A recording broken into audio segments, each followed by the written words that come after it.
Okay, guys, class starting now, and let's try to carry on with that topic. And what we were talking about was still about the hard disks and different aspects and different features of that. So shrink, expand, and mount volume. Try mounting at home. I tried googling it too. Huh? Most people are like, YouTube videos they don't do mounting like mostly. Like they are expanding the volume. Okay, anyone else also tried, or just Rajkumar tried? Only Rajkumar. I tried.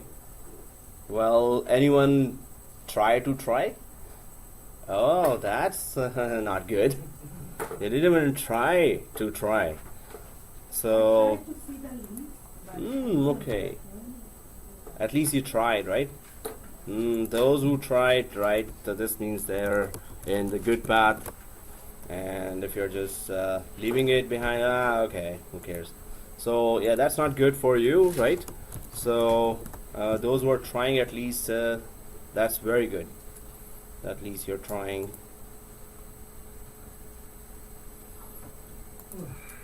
Well, now you have a weekend. Try again. At least try, right? And then even if you fail, that's not the main thing. At least give it a try. If you're not even trying, that's bad. That's really bad for you. I tried to find a attach a path for the mount, right? But it couldn't. Like, I went over here and I don't know why it would not do that for you. But I'll just give you one more this weekend, and then I'll just show you how to do that. And I'll try to Google it first for you, right? So the whole thing, so it should be recorded. Let's just get going. So mounting is a challenge for everyone now. So let's see who accepts the challenge and do it, right? So this is a research thing, but I'll just show you on Monday that Google, okay, first, second, third link, and then I'll just show you.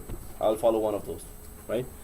So before that, let's see who fulfills the challenge. So I'll just put that as assignment as well, written. So everyone, how to mount volume. Alright, so let us go ahead and try to go for other topics as well, but whatever is left here, we're just going to talk about that quickly now. It's mostly theory now. So dynamic disk here, and here volumes, dynamic disks have volumes, as we were creating volumes that can shrink, that can extend, and that can be mounted as well. And so these are the features in volumes, not in partitions. Allows for multi-disk configurations, simple, span, stripe, RAID 0, mirrored. We know that, we did that. So, but the redundant ones are only simple, spanned, and striped, right? Oh, welcome back. Okay. The redundant ones are simple, spanned, and striped disks configurations. Stripe set with parity, mirrored and stripe set with parity. Those are the redundant ones. Others are not redundant. If you create a full volume or group of disks you use and create one volume on top of them for simple, spanned, and striped, then one disk loss loses everything, right? They are not redundant. So only redundants are mirrored and stripe set with parity, right? So most admins don't use a dynamic disk if they don't want to put those volumes there. RAID 10 not available in as a option in software, but software RAID is not going to be the choice for anyone in a production environment, in a company environment, right? It will be hardware RAID, and so yeah, we did that. RAID 1, RAID 5. If you want to create a span volume, that could be that could be an assignment. So span volume, create a span volume and just take down one disk. Span volume, right? So I'll tell in detail. I'll write in detail. But the more discoveries you do, the better your confidence level is. File systems. We talked about file systems as well. FAT, FAT32, exFAT, no security, widely compatible. Then, so those are the file systems for home editions, Windows XP, Windows even 98, it goes back to that. Then it comes to NTFS, which was introduced in NOSs. NOSs are no objection certificate, no Network operating network operating systems. and then non-network operating. Exactly. So there are NOS and non-NOS, right? Non-NOSs are those home editions and Millennium editions, or which are not made for networks. And NOS are those which are made for networks. So they are secure, they are scalable in networking, monitoring. All features are according to the security required and working required in the network. So NTFS security permissions are there. Encryption or compression is there. What is encryption? Password Encryption. Password insecurity Password and security. and security. Well, it is about security. Encrypting Encryption. the data so that unauthorized people cannot access the data. Oh yeah. But what exactly happens to the data? Exactly what you said it does. It's Scrambled that. Oh no, scrambled data. Yeah. So it's morning. So the data is turned into rubbish. So we cannot be. It is not able to be read by anyone. So data is protected. The file in which the data is cannot be protected by encryption. If you just encrypt a file and anyone else tries to open that file, the data cannot be read, or somebody tries to hack it, still data is scrambled. You cannot understand. So data is protected in encryption, right? So that's the main thing. Compression, that's easy. smaller size. Yeah, shrink the data in size, exactly. So auditing, Checking who accessed the data. exactly. So auditing, of course, whatever you're doing, there will be a timestamp. Well, for main events, there is a timestamp that okay, the server restarted. So with the timestamp at this time, the server restarted. And if there's a reason, if it could get a reason, it will say that. Otherwise, normally there's no reason. So we have to investigate ourselves with other events that we check around it. Quotas. Limited space provided to users. Exactly. So enforcement of those limitations of space that only 5 GB of data user can use, but not more than that, or 2 GB of data user can save his or her data on, and no more than that, right? So file tagging is just that you identify a file and then you put. Suppose you want to put, there are 10,000 files there, and you put that whichever file has credit card information inside or banking information inside, it's gonna automatically scan all the files. Whichever it finds having some crucial information, it's gonna tag, or in the attributes of the file, it's gonna just put confidential there. So file tagging is just whatever you want to search and want to call that file or tag that file. So large files are supported in NTFS, and with long paths, and plus volumes are supported in NTFS as well. And we did create ones. Then this is NTFS, and the next operating system, not operating system, file system is REFS. And we talked about REFS in last class as well. And since we don't have a fan running, so that's why I'm perspiring. Oh, that was not part of the topic. Yeah. So yeah, I was thinking, yeah, why is it hot here? Is it hot? Recording? And it's recording as well. And I don't edit. So is it okay here? Right? Approval? Both is fine. Both is fine? Fine? Okay.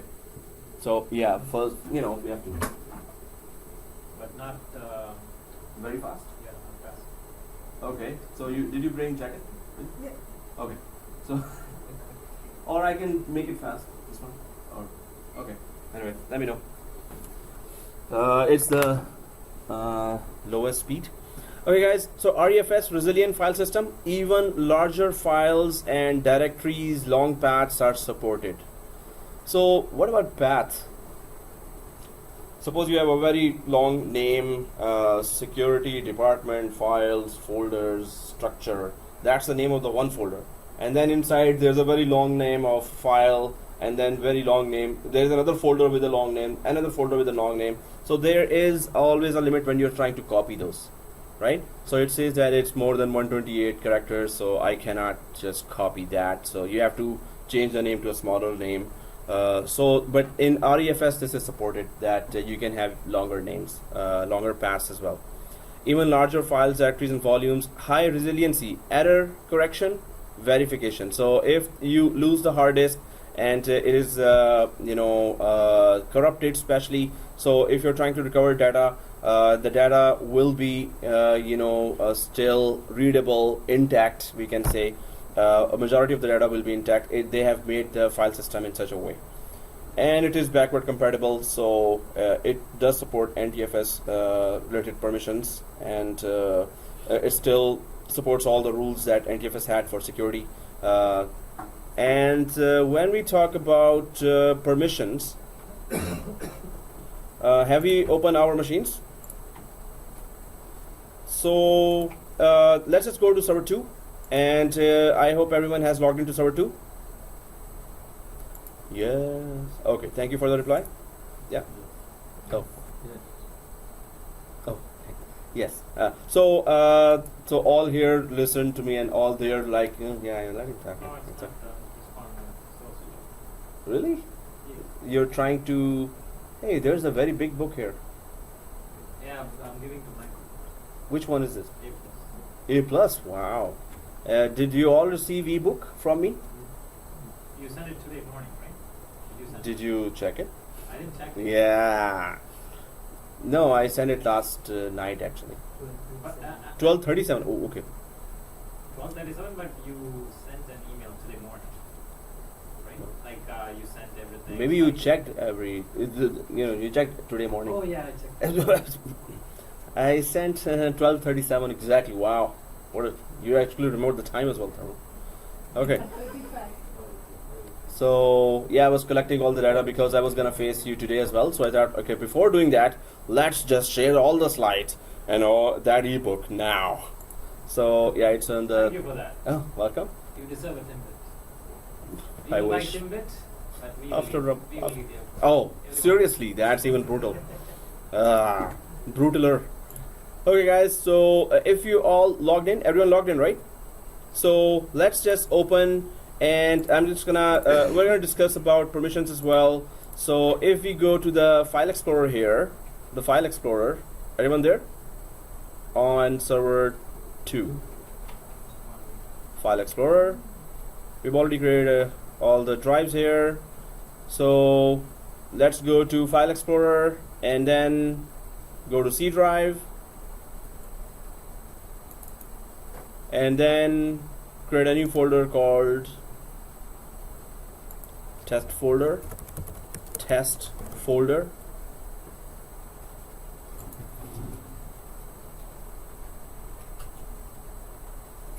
Everyone? Yep. Server 2, right? Yep. Everyone logged in? Everyone created a folder called test folder? So in production, is there a best practice of how to name folders? Well, when it comes to folders, it's request of the departments normally, and if administrations, it's about the naming of the computers and users that we have always policies there. First letter of first name and last name, or first name dot last name. So there are those policies for computer names and usernames and groups and OUs. But for folders, well, some companies may have that as well, but I didn't see personally anywhere. So test folder, everyone has created that, right? Everyone has created it, right? Right? Okay. So right click it and go for properties. Right click and go for properties. Now you can see sharing tab and security tab. Right? Sharing tab and security, everyone sees that, right? So what is the difference between the two? Okay, there are, if you go to sharing, there is share and advanced sharing, and then if we go inside the sharing, not here, but if we go to the advanced sharing, there are some permissions. So sharing has some permissions. I'm going to cancel out from here. And then if you go to security and go to edit here, so it has also some permissions here, right? So what is the difference between sharing permissions and security permissions? Security is file system level security, and sharing is level group policy level. Now in English? Okay, so or simple English we can say, which can be understandable. So this is kind of a definition.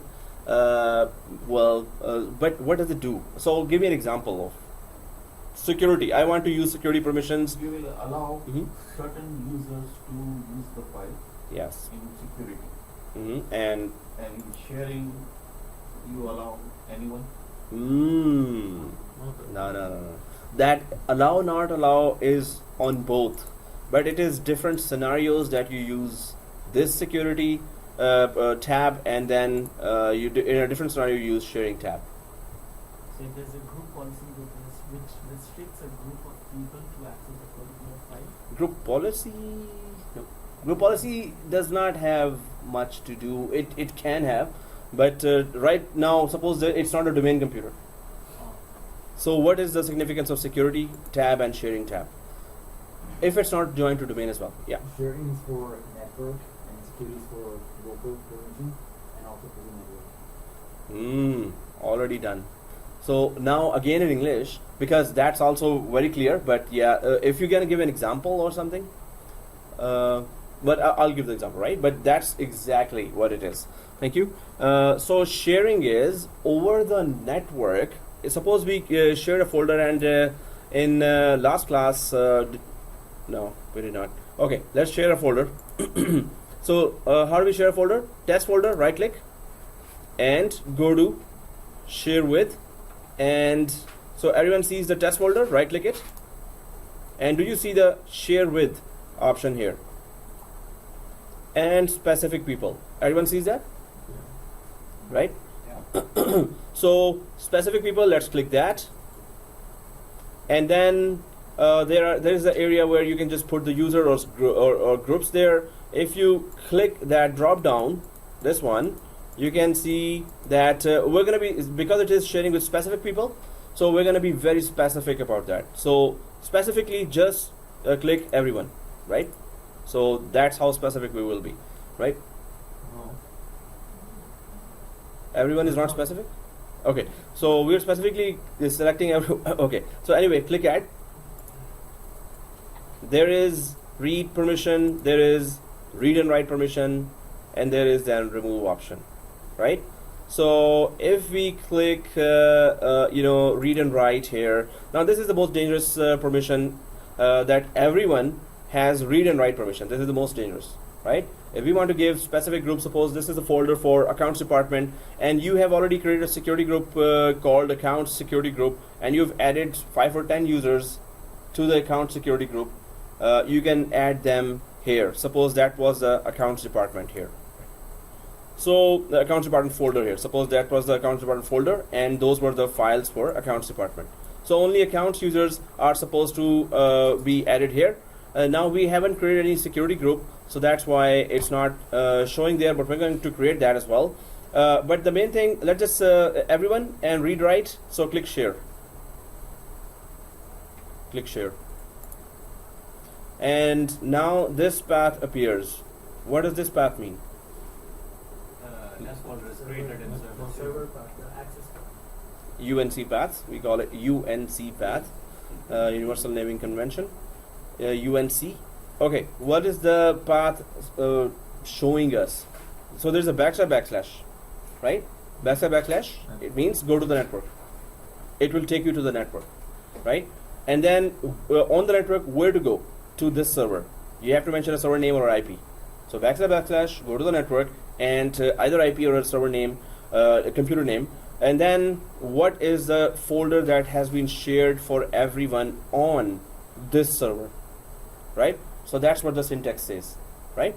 So if we want to share the folder, so remotely anyone from the network can see that, then this is the way we do that.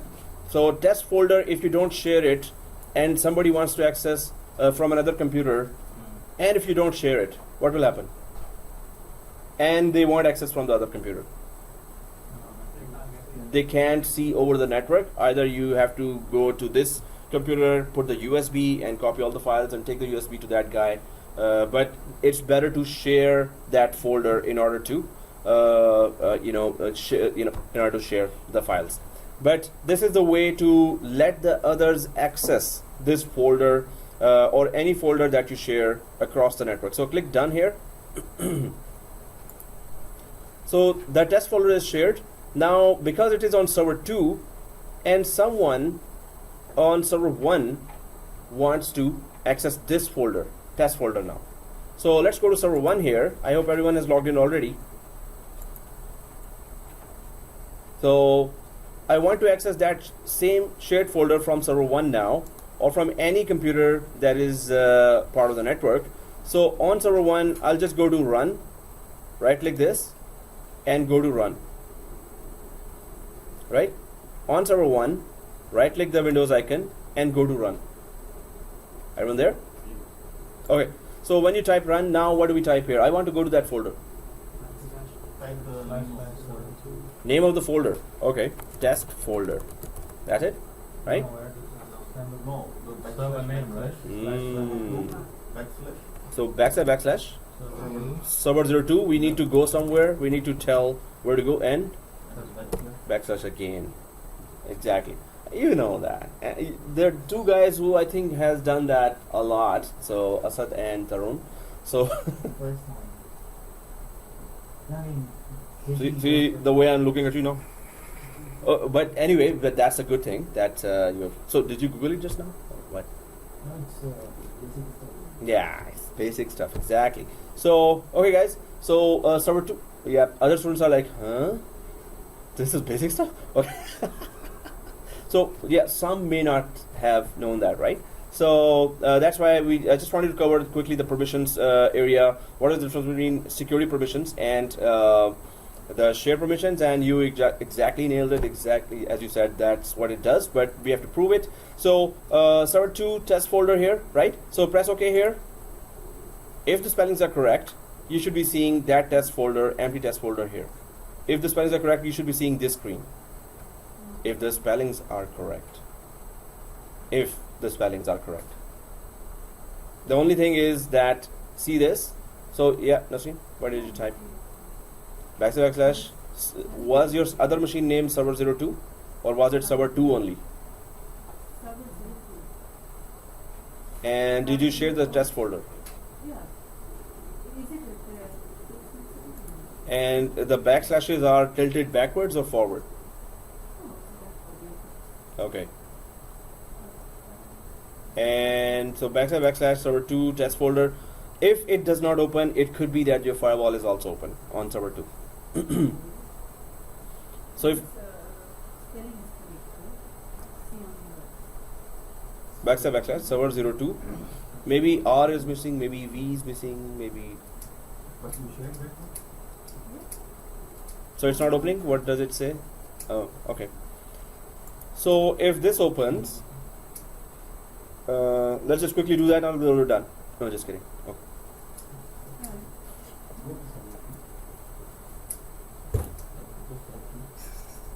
Hey, so let's see what is the mistake. Huh? From the time you came, it's logging. When did you come? Oh, okay. All the time you came. Really?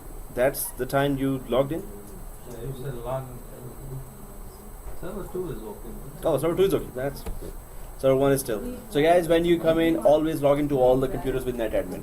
I Right want away. to build a wall here. Okay. Peeping. Yeah, you're Do peeping. you want the A++?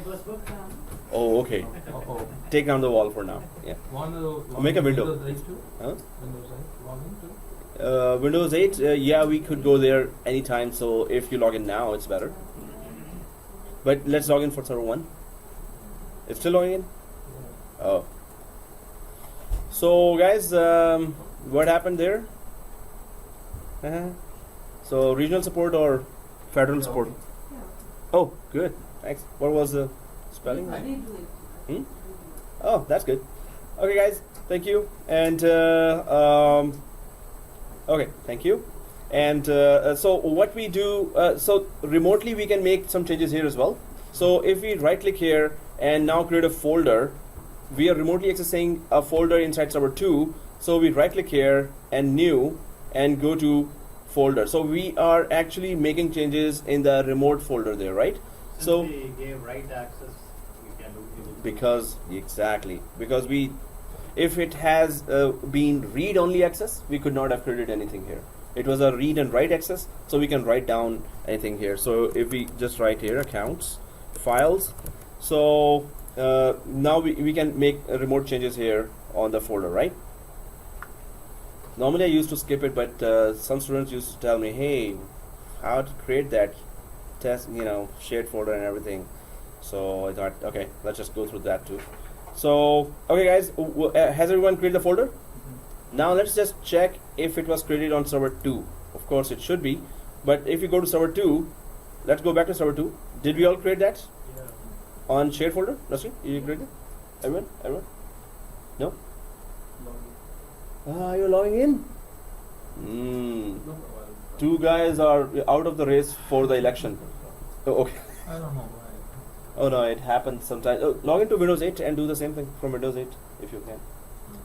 So no, it's not the guys, it's the computer itself. Yeah. So if you can just go to Windows 8 and go to run and then type this. But if you go to server 2 now, do you see that same folder created inside test folder? So we can this is called sharing here. But what is the difference between sharing and security permissions? Now everyone server 2, right? So go a little, one folder up, one path up here, go to the C drive, to the root, and then you have desk folder here. If I right click here and go to properties of the test folder, everyone there? Right click on test folder, go to properties. Now security permissions again and shared permissions. So share permissions, of course, if you go to sharing now, let's go to sharing and go to advanced sharing here. So we already see the path here, right? If it's a shared folder, you can right click and go to sharing and see that, oh, this is the path for the sharing folder if you right click it, if it is shared. So let's click advanced sharing on server 2 after right clicking test folder. Advanced sharing. Once you click the advanced sharing, you can actually see the name of the shared name of the folder, right? So we can see that folder now. Suppose we want to share, but we want to have it a hidden share.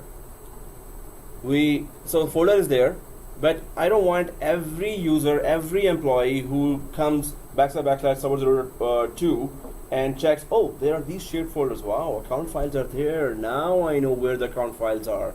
So that person may not have access to that. Double clicking that folder may not give you access denied, right? Because that person's username was not added there. But at least now you know that the files are supposed to be here. Okay, sometime when he's away from the computer, I'll try. Because sometimes we forgot to lock the computer. Sometimes the computer is not locked, it's just open and you're gone. And anyone can go there and from there access the server and shut down the server. And that server, 500 users are connected right away. So since from your account it was done, you're responsible for that, right? They will all see that you did it because from your account it was done. So suppose so the main thing here is that if test folder is still shared but hidden. So if anyone tries to access the shared folder by // server 02 / test folder, he or she will have to know the spellings because that folder will not be showing there anymore now, but it is still shared. So how do we hide a share? /test. Oh, that's for DOS command. In the DOS command. So it is $sign. Dollar has power, right? We heard that. No, we know that. Okay. So if you put dollar here, it works here as well. That currency, no, it's not currency. It's just a $sign, right? Canadian or Hmm. That's American, Canadian, Australian. So let's keep it, Canadian or maybe US dollar. So so if we click add here, do you see the add button here? Add and share name. So if we go for test folder again, but this time we put the $sign.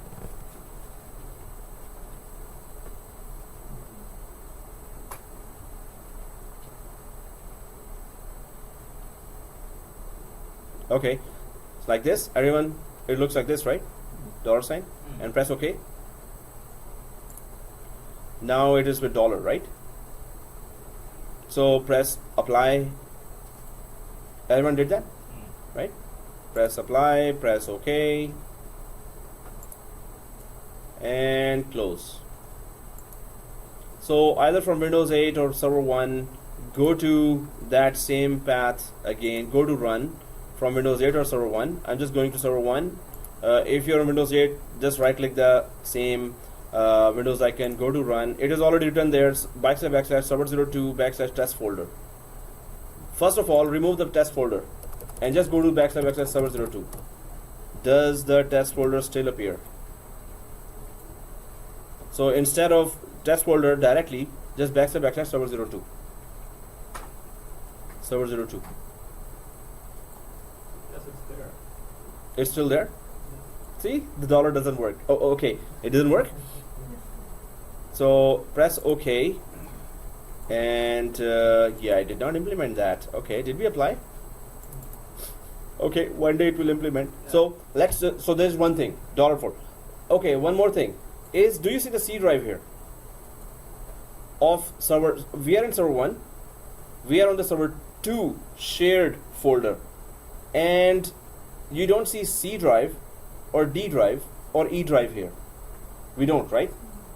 So, but C drive is automatically shared. If we click this, click here on this path. Everyone clicked here on this path? So where are you doing this? Server 1 or server 2? Server 1. Server 1, okay. We're still on server 1, right? Server two. Yes, server 1. Oh yeah, server one. What do you want us to do? Okay, I'll close that because this is confusing. So, are we on server 1? Server 1, go to run again.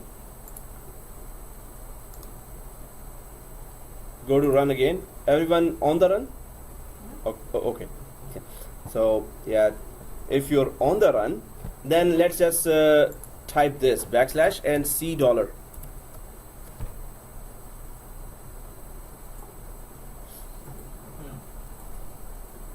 So if we press OK after typing C $, because the C drive is also shared with, but if the $sign is there, it is hidden share, right? So press OK, and you're directly inside the C drive of your server 2.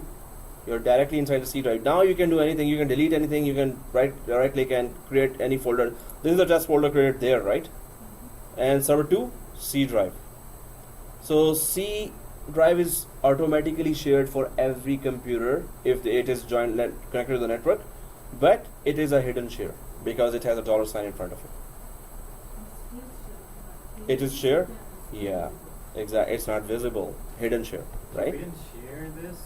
In fact, No, it is automatically shared. It's for administrative purposes. That remotely, those are accessed for administrative purposes by the domain itself. Yeah.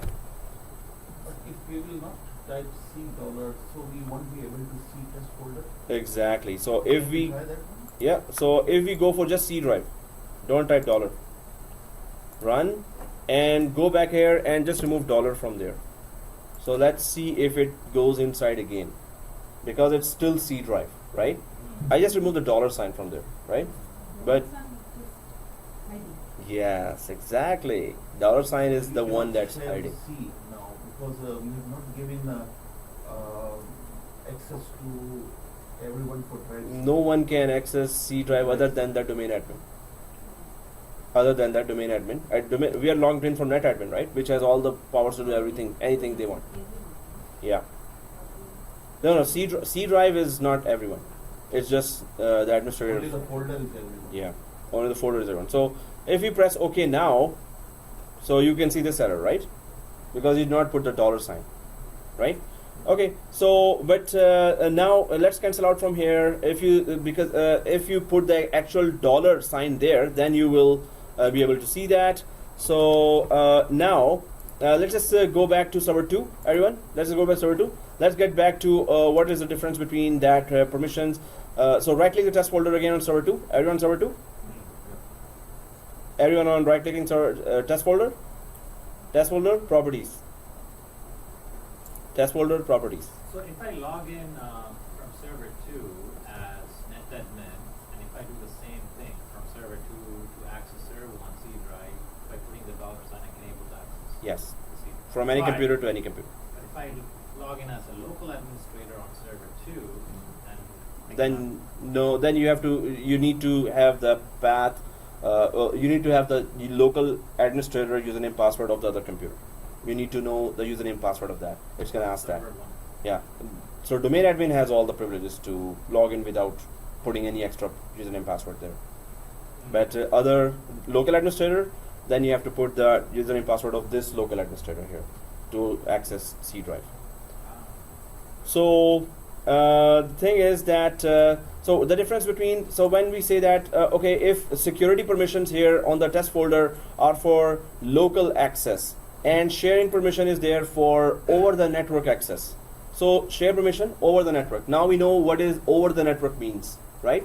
That we type \/ and then we go ahead.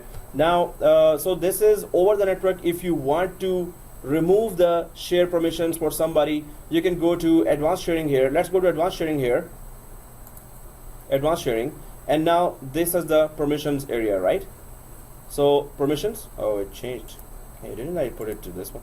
Anyway, yeah. You have to remove the first one so that it will stay. That's why, guys. So it was still there when I came back. When we came back, although we applied, and this should have been here. $. Do you know what I'm talking about? So if we remove that then it's gonna stay. Okay, thanks. So test folder, click remove.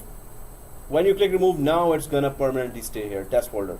So go to drop down, select the test folder without $, and click remove. Did we all do that? Now we only have $. Thank you for confirming that. And So that's why it was not. so it changed automatically back to without $, Oh. right? So now apply. Okay, well, let's just check the $sign thing again. Close. It better work now. It better. Apply. Okay. Now you know how to test it. Okay. Go to server 1. Yeah, and And Yeah. then type in. just server 2. / server 02. Server 2. You should not be seeing that. Yep. C $sign? No. Why C $? We're just testing if the test folder is hidden now. Oh yeah. So we want to see any shared folder there or all shared folder there. Alright. Yes. Yep. We can see. There's no folder. No. No, you should not be able to see that. You cannot see. There's no folder. Yeah. We can see that it's that we cannot see. Yeah. We can see that there's no folder. Yeah. Oh, okay. So we can, yeah. So we can see that we cannot see that. So yeah, we can. Anyway, so yeah. Server 2, and now it is hidden. Thank you, Asad. And so it is hidden, right? So in the break time, you're gonna buy Timbits Prasa? I wish. Oh, hey. Those who are fasting cannot even mention food because then the urge to eat comes and you're like ha, and you're eating and I'm like, oh, don't do that. Ugh. So, but yes, I can buy still Okay. if somebody insists. So he's gonna buy us Timbits. So if you Thanks to You're us. so brutal. Thanks to us.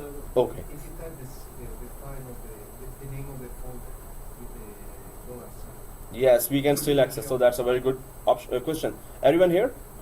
Yeah, you were saying. Sorry. Yeah, it doesn't. I can see the folder. You cannot. No. So you have to put the $sign with it. Not even. Okay, so guys, I still want to access that folder because it is still shared folder, right? So can we still access that? So are we on this page where it was not showing anything? Are we still on this page? So if you click on top of this window, if you click on this window, does it open that folder if we type with $?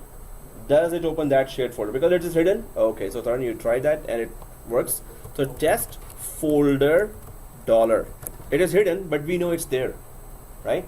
So it is good for security, right? So if you type this and press enter, yep, it's there. So thank you for. To see, we have to enter the $sign. So what is the purpose of all this $sign? To hide but tell only specific people, hey, I did share a folder, but I'm not, nobody knows that I shared it. But the $sign is like, what if someone Googles it and finds out how to find hidden folder? Then you put permissions here, right?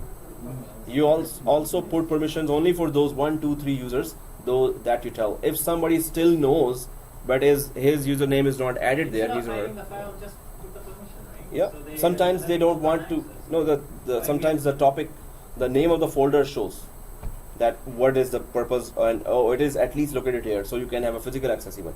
You don't want anyone to know that these secret files are actually on this server, so you don't even give the physical location. Although from DOS commands you can find out all the hidden folders, and with PowerShell commands also some commands. So hackers would have all these tools already there, right? How They do would know. How do they find the physical from the path? From the path, physical location. Physical. Well, server 2. No, physical location. Okay, no. So physical location means that employee that sits, on the third row from you would know that where you are, right, and where the files are. So, Oh, that, so those who are already inside. Outsider, they have to do a lot of searching and scanning and everything.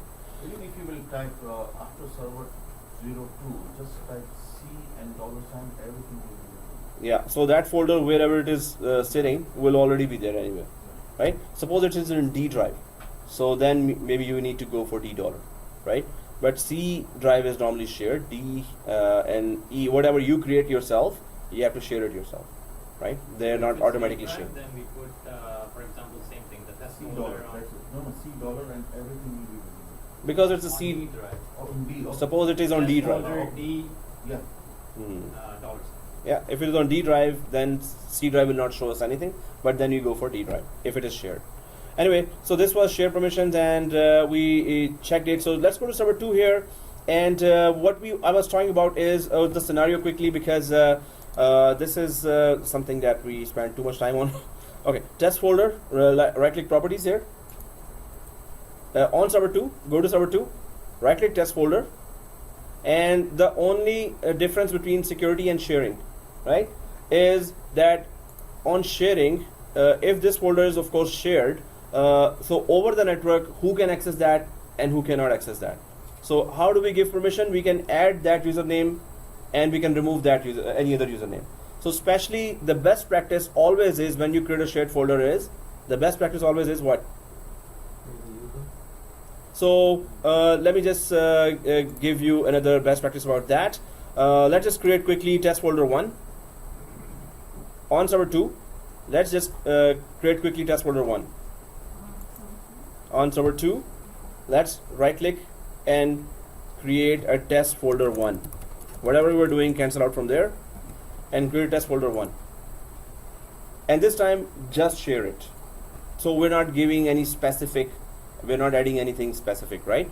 So test folder 1, right click, and I'll wait here until everyone is there. Everyone, every 2, every 3 there? Every 3 as well? Okay, so specific people, and just click share. Once you reach this screen, everyone reach this screen, right? Just click share, right? We did not add specifically anyone, right? So anyone, by that means the anyone folder as well as the group, anyone group. So click done here. Now, as soon as, by default, if you share a folder, the best practice is remove the everyone group. That's the first thing you do when you share a folder. Although we did not specifically add the anyone group, everyone group, but everyone group is already added by default, which is dangerous, right? So what is the proof? Where is it? So if we just shared it and we just click share. We did not add any username or add any specific group here till now. We just shared it, right? So let's go to test folder 1, right click, and go to properties. Test folder 1, right click, go to properties. Everyone there? So everyone will be there as well. Everyone, the group name will be there. So go to sharing of test folder 1, go to sharing, everyone there, and then click advanced sharing. Click advanced sharing. What I'm trying to show you, if you don't do anything and just share, still everyone in the background is automatically added. This means everyone can at least see this folder, which is wrong, which is something against security, right? So if you click advanced sharing here and go to the permissions here, so did you click advanced sharing? And now click permissions. Click permissions. So everyone is with full control. We did not add that group ourselves. When you create a new folder, this is the first thing we do in a production environment, in a company environment, that remove this. You can see full control is there. We did not put specifically read and write. Last time we did, this time we did not. But still it's there, and it's always going to be there whenever you share the folder. So first thing always is, now is it selected here? Is it selected here? So click remove. You see the remove button? So everyone is selected and click remove, right? And now administrators have only full control access, right? No one else has full control access. So this is one thing about the share. So apply, okay, but now only administrators can access this folder. If any normal user, when you create a new user, if you don't add that user to an administrators group in Active Directory, that user has no privilege, right? So that user, if that user tries to do // server02 / test folder 1, that user will be access denied. Will see access denied here, right? So press apply and OK here. Press apply and OK. So sharing is over the network permissions, over the network who can access and who cannot access. So if first you remove everyone, this means no one can access now. Then you start who can access. Suppose John is a user, Alan Reed is a user. Just add Alan Reed. Did we create 390 users with PowerShell? Are they still there? So let's just add Alan Reed. Before that, can Yeah. you give me the definition again for sharing and security? Oh, so this is just for sharing. That sharing is over the network who can access our shared folder and who cannot access our shared folder. This is called sharing permissions. So over the network, who can access our shared folder and who cannot access our shared folder. This is all we can talk about sharing permissions. But how to do it? Now we did that, right? So over the network. So this is over the network permissions. Yeah. Suppose this is exam question, they will give Oh, there will be a scenario. There will be yeah, exactly. As you said, that there will be options there. So please try to read those files. I think we all have files, or so only 3 students asked me to send them the window, that 7410 exam file. So I am sending to those who are asking me. This means that you also have it. Sorry, 4 students have that file. So at least try to read. Yeah, email, right? Yeah. So those, why I'm not just sending randomly, because many students after 2 or 3 months said, where is that file? I said, I already sent. Now I want to see who wants to study, right? So if you want to study, just send me the file. Okay, how back you can go For this papers, exam paper for 2 years or 1 year? Or yeah, it is just they keep on changing the question pool there. So those question pools are changed here as well. Oh my God. So the premium file you said, right, has 480 questions? Yeah. So these are the... Yeah. And advanced sharing here. So over the network, who I can give permission and who I cannot give permission. So if I ask you to give permission to Alan Reed, just give read permission to Alan Reed, right? So how would you do? Where would you go now? go to Advanced sharing, okay. then permission. But we need to go to server 1 first, right? Where is the folder? Server Server 2. So But this the folder. user is in server 1, so we can access the user from here, okay. Yeah. So user can be so we're gonna log in from Alan Reed from Windows 8, right? Oh yeah. So Alan Reed wants to access test folder 1, and we can give actually Alan Reed read and write permission, both. Let's just give read and write. Before I start read permission, but let's give Alan Reed read and write permission. Then Alan Reed will log in from Windows 8 and will try to access the folder and write something there, right? So test folder 1, we just want to give one, so everyone is already removed, which is the best practice, right? So go to permissions here. Everyone there on the permissions? Yeah, we didn't do much. Okay, go to advanced sharing. And go to permission. Permissions, and then now we have only administrators there. Is it looking like this? Okay, so add Alan Reed. So how do we do that? Of course, click add. click add button. Click add button, and what do you type here? You're there? Just like Alan. Okay. Alan. Just type Alan and check names. Click the button check names, this one. Does it complete the name? There are two starting with Alan. So if you click check name, this window will open, and double click the Alan.read. Okay, cancel. Are you on this page or are you on this page? Go test folder 1, right? Yeah, right click, test folder. I got One. stuck. Property sharing Sharing, and advanced sharing, and then Why am I showing you should be folder seeing this. 1? Okay. permissions, and then this one. Do you see this? Yeah. Do you see everyone there? No. Okay, because you removed it, right?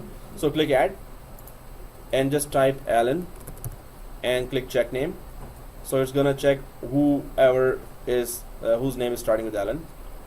Click check name, you will see two, Alana Shaw and Alan Reed. Yeah. So double click Alan Reed only. Once you select, it should look like this. Everyone has selected that? And if we press OK to Alan Reed now, go ahead and press OK. So what permission Alan Reed has right now? It is read only share permissions. Share permissions mean over the network, Alan Reed can access the folder and can only read the folder, right? But we can then give change permission here. Just click change permission. Apply. So I've just clicked the change here, right? So suppose, if I uncheck this, don't do that. I'm just showing you now. Don't do that. See this screen? What I'm doing? You can just keep it checked, right? But I'm just showing you one more thing. Suppose I click that button and I go for deny line and I click change there. So deny change and deny read. What does that mean? He cannot even read now. Yeah. So double clicking the shared folder should not give him anything, just access denied. Error should come, right? So you can actually specifically deny a user while the user is still at it. You can just remove the user directly, right? But you can deny it temporarily as well, the user here. If you remove it, of course, the user is already denied everything. But you can specifically deny here as well. So I'm just going to go back here, and if I click change, the read has to be there in order to change, right? That's why if I just click change, read automatically changes as well. If I click change, yeah, we can give full control as well.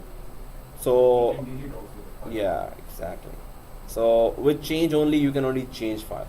With full control is like as if you're sitting in front of that folder and you can do anything you want, right? So change here. So if everyone has clicked the change button, click apply. Okay. Apply again. Do you see this screen? Apply. Okay. And close. Whew, that was a long path. Okay, so now let's just go log in from Windows 8 with Alan Reed and try to access this folder. So if I say go to Windows 8, access this folder from Alan Reed, what will you do now? Okay, let's do it yourself. I'm giving you 3 minutes. Login from Alan Reed from Windows 8. Yeah, that's it. Windows 8 was login. So Windows 8, I'm there because not everything I should be showing. This is something that let's see who can do. So go to Windows 8, log in from. It wasn't what Cam proposed. Are you logged in from? Wow, you're already there. Perfect, man. I found a folder, but I can't do log in from. Hey, did you give change permission? Really? Did you read and change? Did you click apply, okay, close? Everything is done. So okay, log out from Alan Reed and log in again from Alan Reed. Capital. Yeah, password 1. The password is capital P, password 1. So 2 minutes left.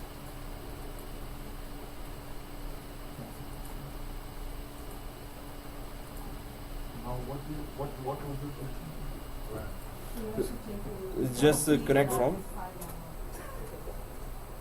Just connect from. You forgot the question. Come on. So yeah, just connect remotely, right? So how do you do that? Go to run and Yeah. That's server 2. Hmm. For me, it's server 3. Still? You click. Oh, did you click on deny line or did you click on allow line? You sure? You can double check that because I was doing deny and. I'm getting network error through my thing. Okay, let's check everyone then. Because we click change, but it's giving error. So let's just check that.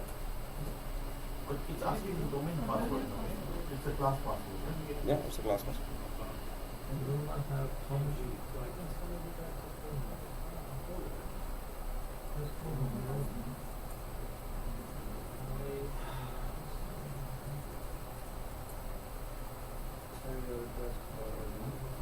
Hmm.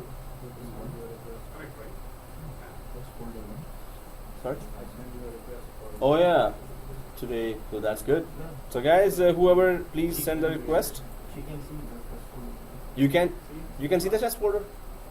Why can't Michael and Mohammed? We see, but we can't. No. Oh, okay. Good point. Did you double click that folder? Yeah. You can go inside the folder. Good. Okay, restart. No, double check. No, it's okay. Still go back and double check. Right click. Check the share permissions there. It's always good to double check the share permissions. Who cannot access still, or who cannot go inside that? Because I'm not working. Okay. But I. So login. Yeah. She helped me. Oh no, but that's her account, right? Let's see if your computer works. So that's strange. Okay.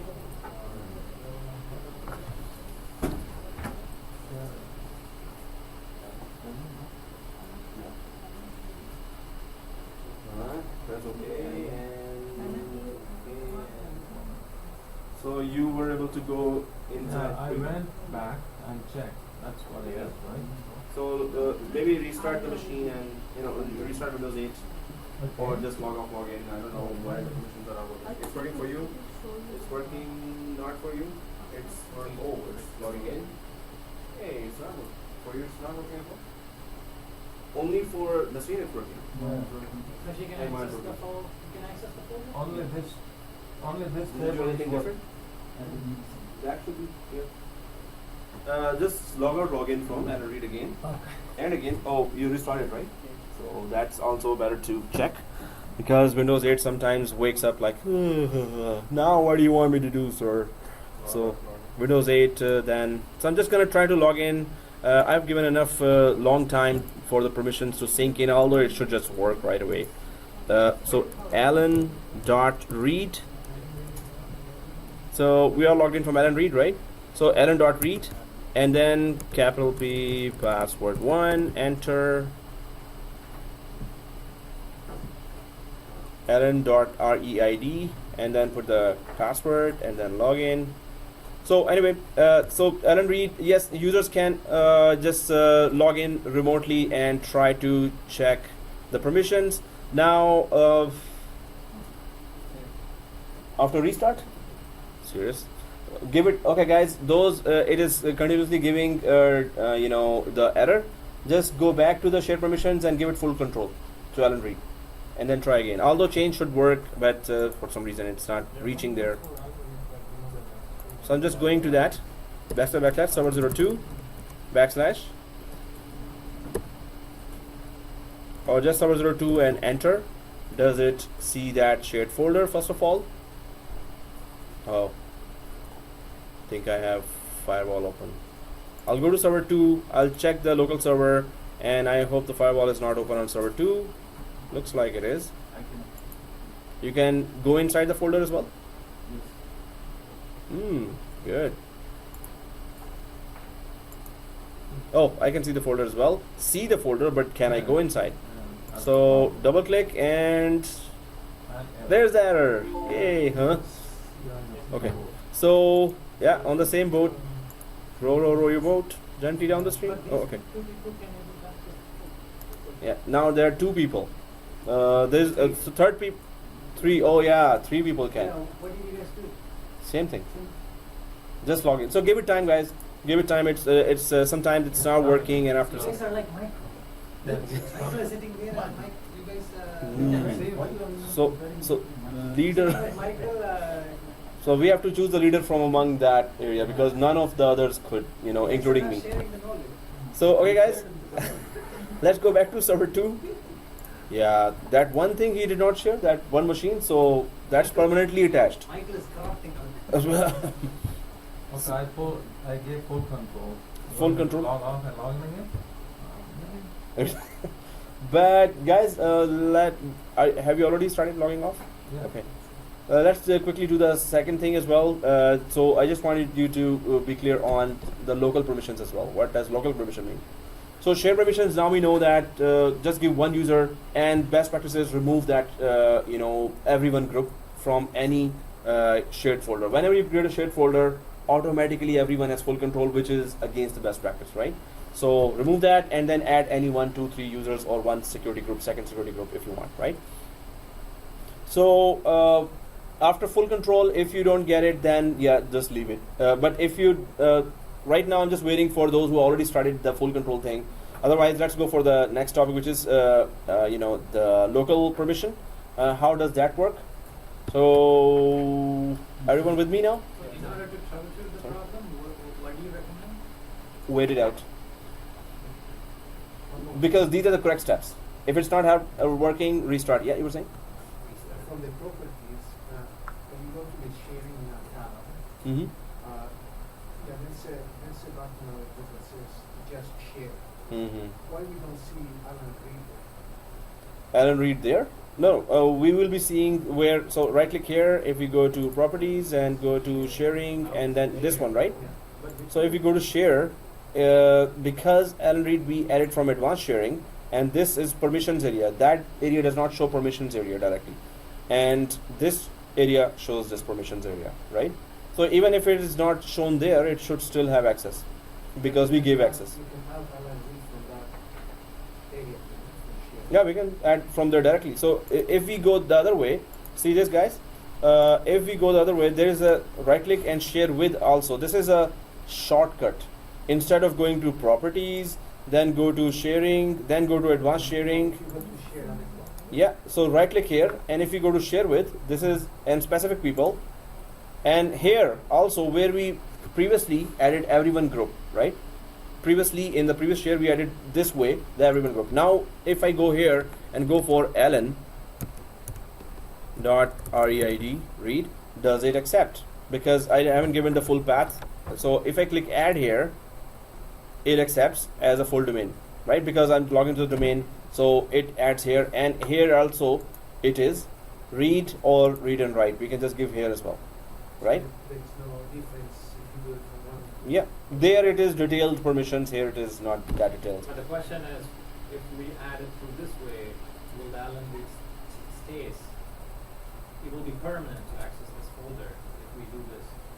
It's We do it from here. both are similar, but you see their change, you see their full control. Here you just see read write. So this is just for quick sharing, this area. So one-time They're sharing both. or like permanent sharing? No, in it's a future? permanent sharing. That is also permanent sharing. This is also permanent sharing. As long as the user is added, he's gonna share. As soon as you remove, he's not gonna share. So guys, here it's quick way of sharing the same thing. It's doing exactly the same thing, right? So if I cancel out from here, right click. What is the other significance of that? If I go to properties again, just showing you, you don't have to follow that. Advanced sharing and permissions. So if I click, we went there, right? This is what we did, right? This is where we went. So if I click add here, yeah, so Alan Reed, if Alan Reed is there, and if we go, so next time or in the break or anywhere else, just give full control. But although I'm just saying wait it out and just keep it changed, don't give full control, just to look at the results. So that we're doing the same thing if we do this shorter way, we're doing the same thing if we go this way, which has more clicks, right? But it has more options for us as well. Same thing, I restarted.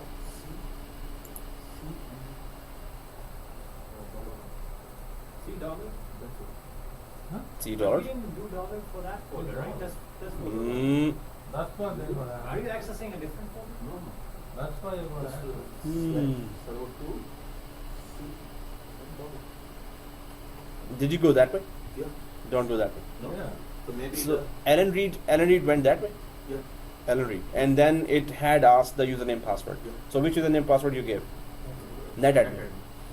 No, that We was have That's to- that's the wrong way of doing things. It's cheating. Don't do that. Cheating. That's called cheating. So don't do that. No. So it means net admin is using this one. Yeah. Not, So Alan Reed. exactly. And Alan Reed is a normal user, right? So that's how it was working for you guys? Yeah. So I shared a room Yeah. That's so. This is Nasreen? called cheating, actually. Okay. So only one guy has it done. You also did with this? No. I did it with local. I mean, Alan Reed, right? So for Only for anyone him it else, works. so only one guy it is working now. Let me try. You guys are also out now. No, don't use NetAdmin. Only Alan Reed. Only Alan Okay, Reed. if it's working for him, why it's not working for you? Huh? If it doesn't So work it's not for working us, for it's okay. anyone. Yeah. So that's why I'm saying wait it out, because change permission and read permission should work, but now give full control as well. I gave full control. And it's not, I'm still not having working? access. Oh, then it's something to do with, this is not normal. What So other- wait it out. We're gonna just check it in break as well, because we have given 1 hour just to share permissions. So guys, we're gonna do that, but this is the only way. If there is another way, we're gonna check that, but this is the only way to give permissions. There is nothing else In the here. work environment, boss will like, I have my Hey, does Alan is Alan Reed disabled for some reason?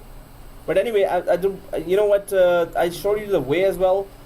If there is another way, let me know as well, because that's the only way to share, right? There is no other way. But I don't want to waste more time here. It is not working. So whenever something doesn't work, it is always your assignment, right? So okay. So so yeah, try to figure it out. Thank you very much. If there is another way, there is no other way. You will not find any other way. If you find it, then okay, 10 bits on me, right? So so if there is another way that it works. So but you can only, when you share, add the user, give permissions. That's all we can do, right? There is no other thing. Maybe I would just try with other users. Alana Shah, maybe there are 390 users, right? Alan Reed is the one user that we experimented on a lot. So maybe there is something that is stopping try it. with another user. Yeah, try another user, right?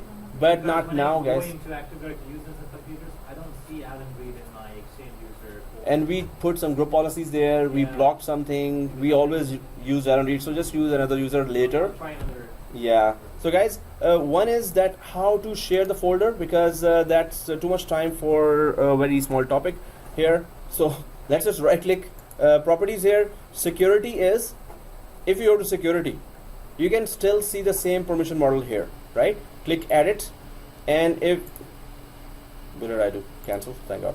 So security, everyone there? The only difference is, suppose there are 2 shifts and there's one computer and there are 3 shifts in a company. So one user has first shift, morning shift, afternoon shift, and night shift, right? So one user comes here and logs into the same computer. Second user comes here, logs into the same computer when the first user is gone, and third user comes here and logs in, right?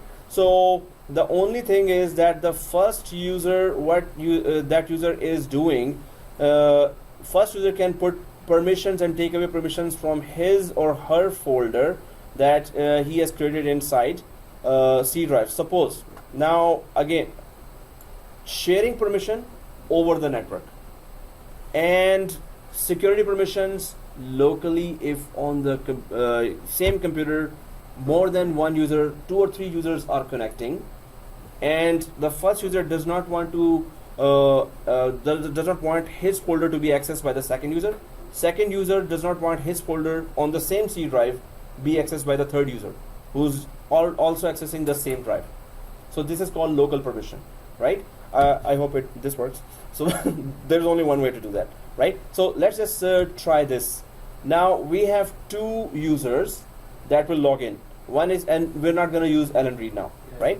So we better not. So let's go for Windows 8 and log in from Alana Shah. Did we create Obama and Trump? No, only Trump. We did not create Putin and Obama. Oh, in the other class we are playing with Obama and Putin all the time. We told you not to use Trump. Why? You No, were that- insisting to use Trump. Yeah, because I wanted everything to fail wherever I want it to fail. So I will use Trump for that.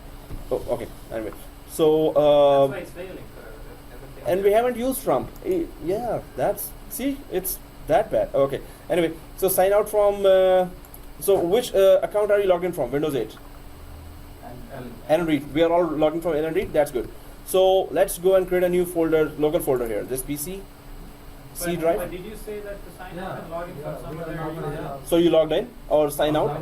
We signed out. Which user did you log in from now? Haven't logged in. We are looking for one. No, Can we no, log in with Anna Parker? Yeah.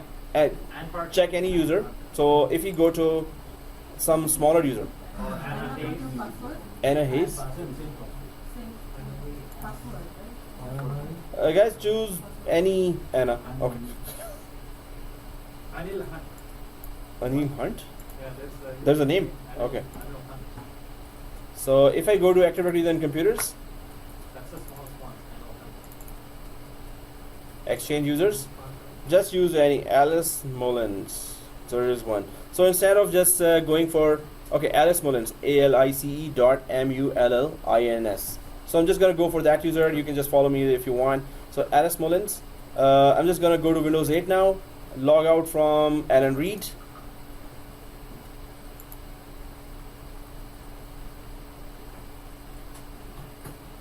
Signing out, signing out, signing out. Wow, it's taking too much time. Alice, what? What is it? Alice Mullins. So Alice.MULLINS. You know, that was not my plan to start this topic today. Anyway, so next time I will try to practice it From myself. Last class we are having a lot of failures. Yeah, failures will Do you happen. remember that? Failures will happen. Not everything will be the success. volume you're creating got failed. Oh, that is assignment, right? That is an assignment. Failures are good. Failures are good to know. And then we couldn't able to mount the drive. Second Yeah. failure. No, if failures that we are doing live, right? If I start giving theory, so okay, this happens like this. This was a theory topic, right? Normally in previous courses, I used to say it is over the network and this is local, and user students will say yes. From next class, Yeah. for next week, can we keep the Friday class just for troubleshooting? No, don't take it that serious. You know, these are the steps. Try it at home. We don't want to waste time on troubleshooting. There should be, yes, there should be, but we don't have that much. There are so many other topics that if we just stick here, that's why I'm saying, that's why you created a home environment. Now you know the way. Good luck troubleshooting. But if you want me to troubleshoot as well for you, so that is On the day you then said no that, no three purpose classes- in coming to classes- this field, right? On the day you said that 3 Uh-huh. classes too much for a week, right? Well, it's there, but yeah, it is still 3 classes, right? Yeah, 3 So classes if too we much go, for you said, right? no, it's for too much for the students, not for me. Yeah, for the I'm students. okay. So 2 Yeah. class for I wish Mary could accept that. and 1 class for troubleshooting. Troubleshooting, no. Yeah. You will lose a lot of topics. I mean, it will keep on going for 2 more months now if we put on troubleshooting, right? But we So- will gain troubleshooting skills from you. Well, that's really spoon feeding at a very high level. So I want you to troubleshoot. If you can't do that, troubleshooting yourself. If it's on me on production environment, I have to make it happen somehow, right? I'm So just I'll, joking. I'll be googling it. I'm Right? just joking. Oh, thank God! Thank God you were not serious. Okay. What was- Yeah. No, but you're right about that. That troubleshooting should be there because market needs troubleshooters, right? So good luck troubleshooting this. Okay. But this is the correct way. If I had shown you the wrong way, then you will still find it from the Google. But I'm amazed that you were not able to find that thing. So you have still the weekend. If anyone finds it, it's not a big deal. But I don't know why people even bother to So you have find 2 it. choices. Either put Yeah. troubleshooting class, or if we troubleshoot and solve the problem, you have to buy us Premium. Okay, troubleshooting class is better. Yeah. So I have to buy up again. What was the username? Alice Mullins. Mullins. But yeah, shoot. Alice Why Mullins. did I even start doing labs on this topic? Okay. So this is a very simple lab. This is You know the very funny simple. part is, it's gonna start It's the too hi- simple. the Hi, hello, too. Yeah. Oh, seriously. Really, that- Oh. We should have used Anna Hayes. Anna Hayes, we actually No, that's completed the Anna setup. Hayes. Oh, shouldn't it be same with Anna? Anna Hayes, we completed the setup long. No, do you remember? Oh last yeah, lab? we used that before, right? Yeah. But this never happens. Did we put a lot of policies there? No, for me it took it, but Oh, okay. Guys, are you seeing blue screen or the color changing screen? It's done for me. Oh, that. So how will- Ah, no, you gotta wait it out. I don't even get. Ah. Hello. we gotta wait it out. Guys, those who are there, start doing the lab. Create a test folder 3, right? So if Yeah, you're yeah. logged in already, create C drive, local C drive, create a test folder 3 Oh, my mouse. Server two? From server 2? Yeah, server 2. on Windows. Where did you log in from, Alice Millens? So let me just give you the steps here because I think this is gonna be long. So what happened? No, don't click. Friday always like Oh yeah, it's Friday. Okay. So okay guys, see this. Do these steps because mine will not be there in time, or maybe it's still logging in. So first step is once logged in from alice.mullins, this one, right? alice.mullins, and of course slash it's the password is password1. Go for okay, go to C drive and create a new folder called test folder 3. Now we're just checking local permissions, right? Oh, okay. No. Line. Okay. We create the folder on. No, guys, on Windows 8. Did we log in from Alice Mullins from Windows 8? Yeah. Are we all logging in from Alice Mullins from Windows 8, right? On Windows 8. So Alice Mullins will be creating a folder Oh, okay. On his local. on her local drive. Once the folder is created, what's the whole lab here? Then Alan Reed, then we're going to log out from Alice Mullins, but we're going to give some permissions. For that you need to wait for me, right? So Alice Mullins creates a folder. Alice removes everyone from that folder permission. And then when Alice logs out, Alan logs in. And We'll use another user. or we can use another user. Yeah. So some other user logs in and tries to double click that folder. The other user should not be able to double click that folder, although it's the same drive, same computer, right? So that's what we're trying to see, that we're going to play with the local permissions now, right? So go to C drive, Windows 8, once logged in from alice.mullins, are you all logged in, right? So go to C drive and create a new folder called test folder 3.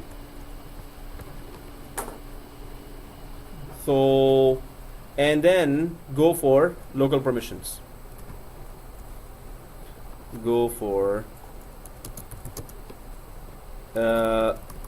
test. Once you create that, right click the folder and go and click security tab. That this better be simple, I hope. So in security tab, if we see any other user added with permissions, remove them and just add Alice. Then if it, I just want to show you some permissions. There is a creator owner permission, there is a administrator's permission. Even if they are there, other users still have no access to that folder. So what I'm saying here is first I'm going to check that. Oh, now it's changing colors. Okay. So I see authenticated user, system administrator, and then users. Users. I have to remove the users. Yeah, exactly. So remove the users. Do you see authenticated users as well? Authenticated users? Authenticated. Remove that as well. Okay, who are authenticated users, guys? Everyone who's already Yeah, and if the machine is joined to the domain, authenticated users always mean all Active Directory users, all domain users. So right now this folder any user can access. So remove users, remove authenticated users. You see only two? Cannot remove? So can you remove or can you not? Cannot. Okay. Log in, you are not administrator. Exactly. So how can Alice then keep away the Alan Reed from accessing that folder? How can Alice keep away from her folder Alan Reed's access. We're just concerned with Alan Reed's or some other user's access. We have to give full control to Alice first. Okay, and then? Then we can apply and we can create But that's full control for Alice. the Alice. So, Then she can delete, authenticate. But users. if you do full control down, she has the server credentials, she can access anywhere, right? no, that's just a local full control of the folder. Local administrator. And nothing to do with servers, right? So I'm just waiting for my user to be there. Getting your apps ready. Seriously, that's So we give local administrator access to Alice, client access, for her We- machine only? so we need to remove anything that is generally giving access to users, right? So are we able to remove users from there, No. from security? Are we able to remove anyone from there? But in order to do that, we have to give Alice the local administrator access so that she can remove the authenticated Okay, users of the there user. is one point here. If Alice cannot remove anyone from there, how can Alice protect her folder, right? So I'm just okay. So yes, there is one point here, very good point. That does Alice have the permissions to remove any other user groups from there, right? If Alice does not have, how to give Alice permissions in a way that Alice does not have domain permissions, Alice does not have any privileges to do anything she wants, right? We have to give Alice that much permission that only locally on that computer Alice could remove certain groups. Locally on that computer, right? Only that permission should be there, right? So for that, yes, Log in with NetAdmin first. we can give Alan from NetAdmin local administrator's permission. We can give Alan. So that's a very good point. How do we do that? Who can do that? Alan cannot give herself. Alice cannot give herself. Just talk to the server Administrator. and then So if I ask you, go to server 2 or server 1 and give Alice local administrator permission on Windows 8, can you do that? From server 2 or server 1? In server 1. Yeah, we can easily do that. You're a NetAdmin, right? You can remotely access anything, right? yeah. So can you give Alice access remotely? Remotely you can access, and that's Windows 8, and give Alice local administrator's permission. Can we do that? Again, see the so concept again? yeah, so We can. Alice, you can. See this, guys? If we want to give, want to give Alice local administrator permission,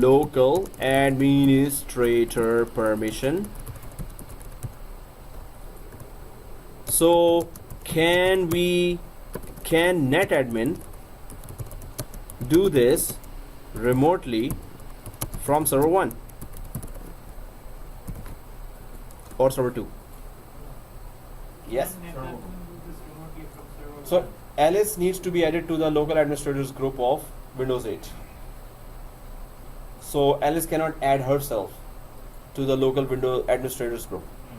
NetAdmin has to do that. So there's one way. NetAdmin will go to Windows 8. First way, which is the easiest one, go to Windows 8, log in from Windows 8 as NetAdmin, go to local administrators group, and just add Alice there. Second way is you don't go to Windows 8. Suppose you're in Toronto and her computer is in New York. You don't want to go to New York for that, right? So you can remotely access Windows 8's local administrators folder and add Alice there. So we're going to do that. So let Alice logged in there, right? And then Or Alice can make a call to that administrator and message all these things. no, Alice will call administrator, right? Or email the administrator. But you will do the same thing Yeah, yeah. after calling. It's after that what administrator will do, not how to call the administrator. You are the administrator. Yeah, so you're the administrator. She will call you, right? You're in Toronto, she's in New York, and there is no technical guy in New York. So she calls you. Now what you do? You cannot go there, right? What will you do? But I'm the administrator. I can remotely log in. I create a not remotely. That's what I'm I saying. can- You are doing not remotely. I have the server in front of me. I can create a, you know what I mean, like an adder. To? I think the concept There are You were talking about creating a domain administrator, but he's talking about Adding. domain administrator. Adding Alice. Exactly. Yeah, I want to show you, but my Windows 8 is taking But we don't forever. need to do that concept. What I was thinking is some other concept, like Mhm. putting her Uh-huh. into that folder. Let me show you if Windows 8 today logs in for me. Serious, this is too long. Okay, I'll just shut down server 2. Wow, serious. Oh, let's start. Okay, finally. So guys, what I want to show you is, first of all, let's just try one thing at a time, right? Let's not be confused about that. So first, I'm just gonna create a folder, right? And let's just check the permissions here. Where the folder Blue donut. What happened to your solid state hard drive? Oh yeah, it is SSD. It is super slow drive today. Super slow drive. right? Yeah, nice. that's another way. So C drive here, guys. So right click. We create a folder called test folder 3. So then we right click here and properties, and then we go for security. Now I'm logged in from who? Alice Mullins. Okay. So here, authenticated users are there, system, administrators, users. So client 01 users. What is that? Local. Yes, client 01 is a Windows 8 machine. Any users created locally on Windows 8 machines can all have access to the local folders, or this folder, specifically this folder. So that's the local administrator? So that's the local simple user. Simply. Simple user. So simple user means what? That they can only log into themselves, their account, their Windows 8 account. That's it, and they can work there for MS Office or anything and log out. They cannot make any changes. But our Alan Reed or any other user is a domain user, right? So do you see anywhere that it says that all domain users can access this specific folder here? Yes. Authenticated users is any user having authentication, and you can see as soon as you click the authenticated users, you can see here allow, modify, read and execute, list folder contents, read, write. Special permission is not there, but there it is enough permission to change a folder's content and change the folder's name even, right? So authenticated users have all the rights here, and at least Alice doesn't want Alan to be accessing her folder, right? So first thing, if Alice is smart, sorry, Alice and Alan, right? Alice is smart. If Alice is smart, what she will do? She will create a folder in, if you click the this PC on the left side, can you click the this PC on the left side? Do you see documents folder on the right side? So when Alice logs in, her profile logs in. Her profile has 7 or 8 folders. What are those? Desktop folder logs in with the profile, documents folder, downloads folder, music folder, pictures and videos folder, right? These are her profile folders. That's her profile. No one can access her profile but Alice herself, right? If she's smart, she will go to documents. I'm just showing you both ways here, right? So let's go to the documents, everyone. Let's go to the documents and create a test folder 4 there in the documents. I just want to show you the difference. Let's go to the documents, right click and create a test folder 4. Test folder 4. Yeah, I also hope. So documents folder. So yeah, that's why we're trying to prove here. And so what happens here? Documents folder, you have created test folder 4, and C drive, you created test folder 3, right? So C drive, anyone can see, but her documents folder, can anyone see that? Can it? Are you sure? No. That was a confident no. Yeah. So because it's not for wealth, right? So she's smart. She created one in documents folder and one in C drive. Now about the C drive, can we change any? Can we make any changes to the test folder 3? she says to the desktop support guys, hey desktop support guys, can I secure this C drive folder? Desktop support guy says, why don't you create that not in C drive locally, which everyone can see, why don't you create it in your profile folders, which are loaded with your profile, right? So she did do that, but she said, I already created that C drive here, I want to still secure it, right? So now desktop support guys are like scratching their head and saying, okay, let's go to test folder inside, let's go inside the test folder and right click and create a file for her that she really want to protect, because she created already, she doesn't want to change from there. So let's create a new file here, guys, In 3, right? in test folder 3, and text document and Alice file. So now right click the file, because we are talking NTFS here. So right click the file. Has everyone created the file called Alice file? And right click the properties. Right click the properties of the file. We're still going to go for local security policies, right? Everyone there? Yeah. Everyone there? Okay. So properties. So do you see here security? Do we all see here security? Okay. So here you still have authenticated users, you still have local users, you still have administrators here, and you still have system. It doesn't matter, this is a system account, it's for administrative purpose. If you go to authenticated users and click edit here, can you remove that? So go to authenticated users, click edit, authenticated users, click edit, and click remove.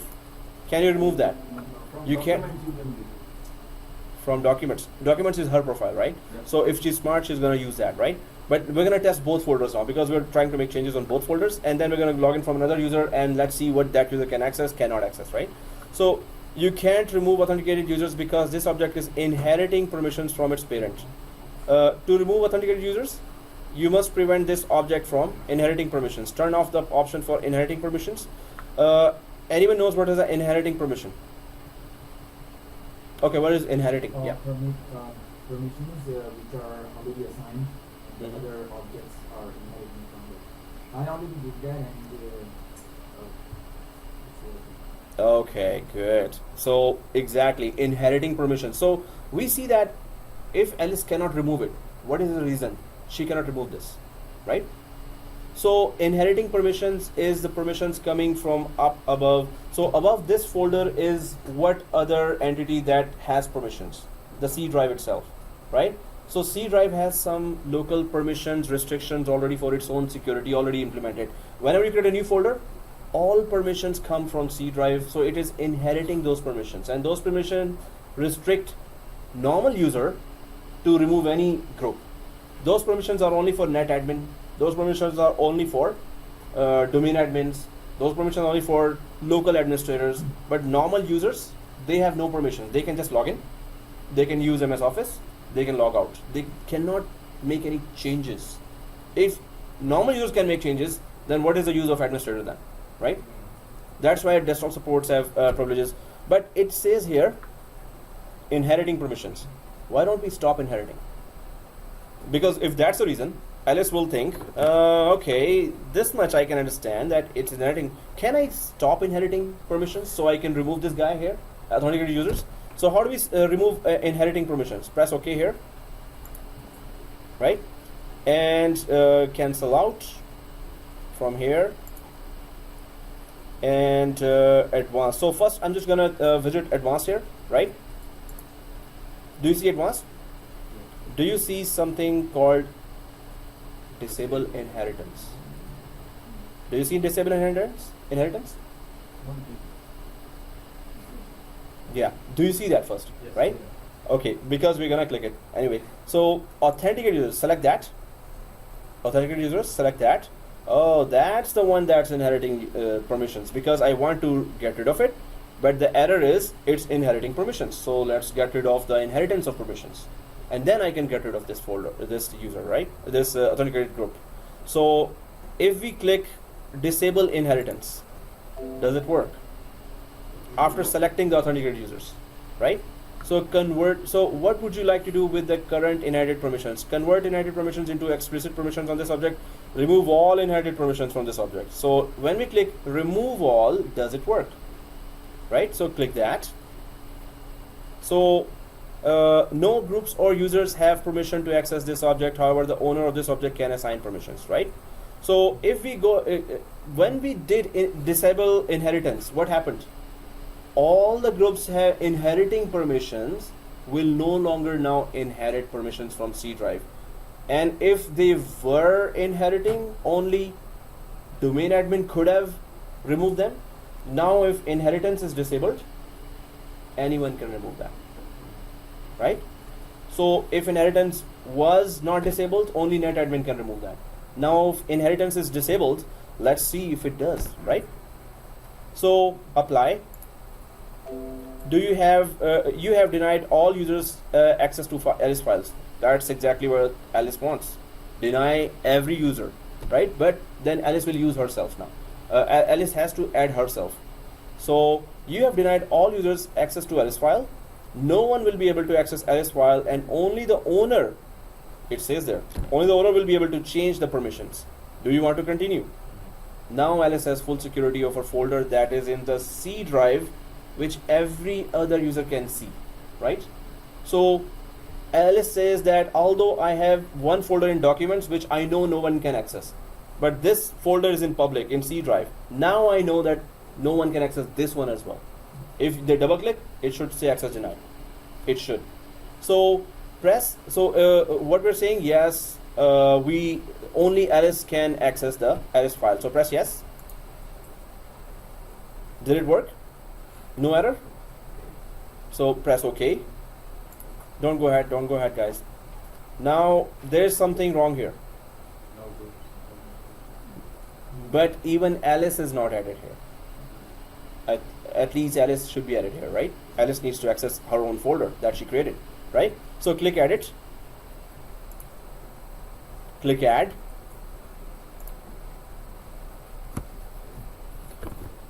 And Alice in Wonderland. No, okay, Alice Mullins.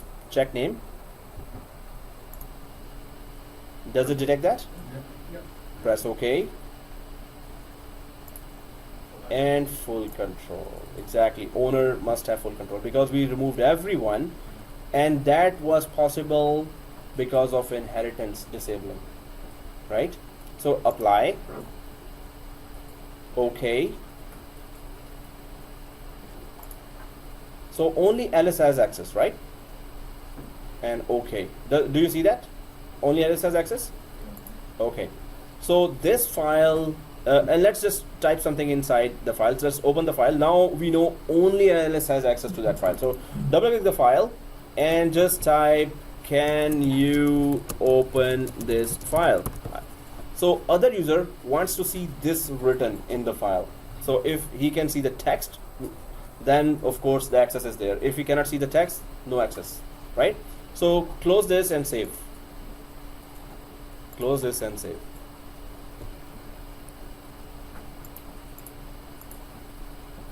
So okay guys, let's log out and log in. We need, the other user must be able to access, or no, not must, other user will try to access test folder 4 and test folder 3's file called Alice files, right? So let's just go for another user and try to log in from that. Oh, but you know, we need to use another user that does not, that has already been used before. No, not Anna. Anna Hayes we use, right? Yeah. Anna Hayes, okay.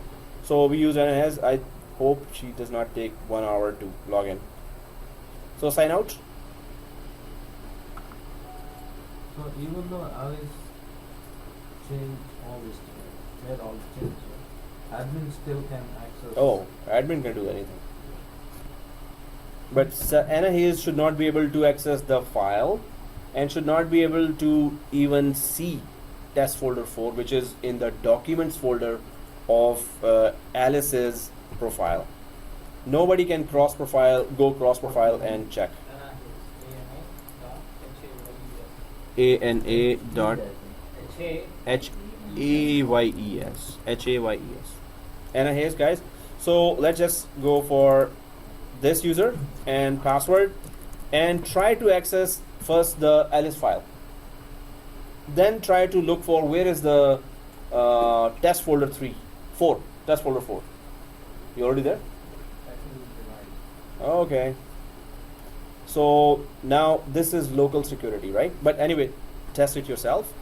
And because it's local permission. Access is denied. Test So folder 3, Alice. so I hope it worked, right? Works. It's in practicals, not everything will go our way. It will the steps have to be correct. That's the main thing, right? If it doesn't work, yes, we can troubleshoot, but yes, this is the something I cannot afford. That if we give more than 5 minutes to troubleshoot, leave it and do it after 2 o'clock, because we have so many other topics that will keep on going ahead and ahead. Okay, guys, but this is just day-to-day work, and it's not day-to-day on file servers where 500 users or 1,000 users are connecting. You have to play with these permissions every day. If you're handling file servers, some users are accessing, and the boss says, "Hey, don't let this employee access my folder." You will have to play with these permissions. You have to disable inheritance. You have to do a lot of things, right? So if we go to C drive, so anyone can access test folder 4. Try to access test folder 4. We cannot. Why? Because it's their profile and his profile, right? So we Yeah. cannot see. Suppose administrator wants to access,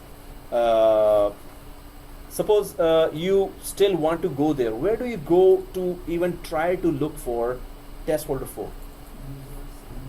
Yeah, users. Okay. So test folder 3, first I'm just going there for the video, double click that, and access denied. Okay. So now it is placed here in the C drive, which anyone can see, but definitely no one can access that. So it is secure. We could do this to the folder as well. Just disable inheritance and actually lock the folder, right? Because there would be 10 or 20 files. Suppose there are 10 or 20 files, you cannot go to each file and remove inheritance. Remove inheritance of the folder, right? Mhm. This file we haven't shared. This is local permission we're talking now, right? So we haven't shared that. But yes, we may have shared it, but we're talking about local permission. Exactly. So,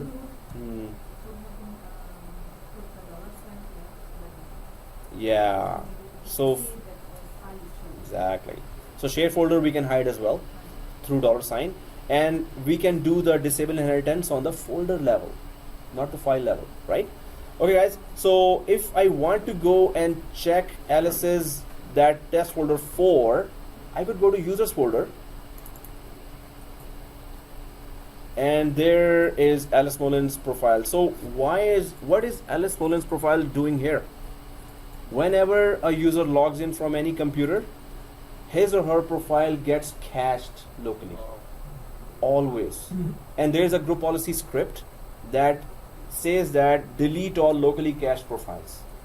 And we used to do that in university, because there were those computers that in one day hundreds of users will log off, log in, log off, log in, log off, log in, log off, log in. So there would be so many profiles added there that the C drive would fill up, right?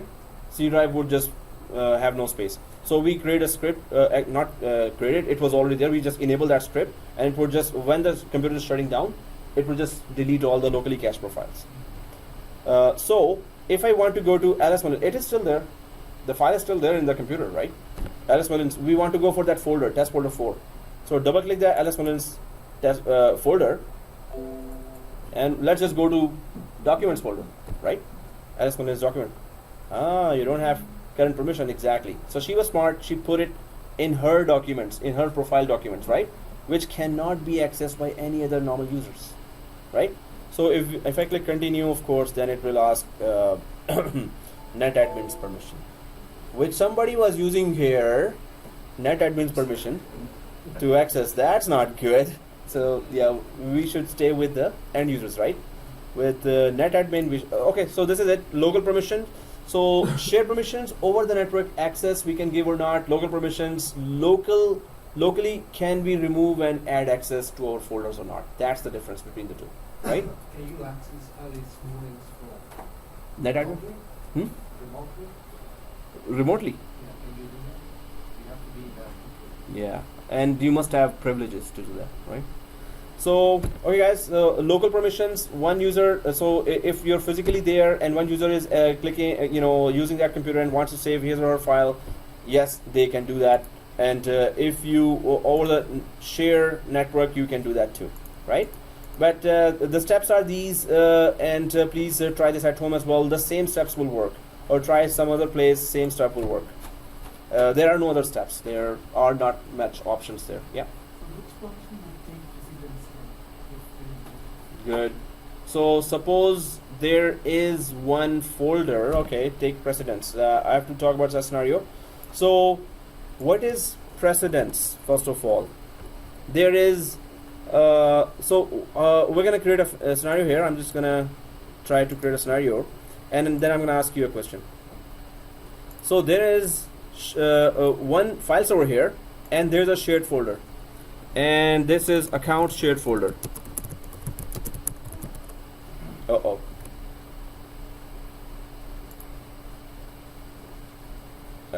Text and go for 20. So there's an account shared folder, and there are two security groups here.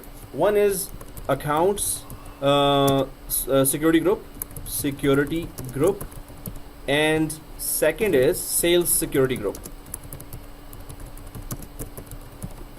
Now, account security group has deny all permission for account security group, and the sales security group has allow all permission. So those users who are part of the sales security group can access this folder. Those users who are part of the account security group does not have any access. Deny, right? Does not have any access. So deny all permission.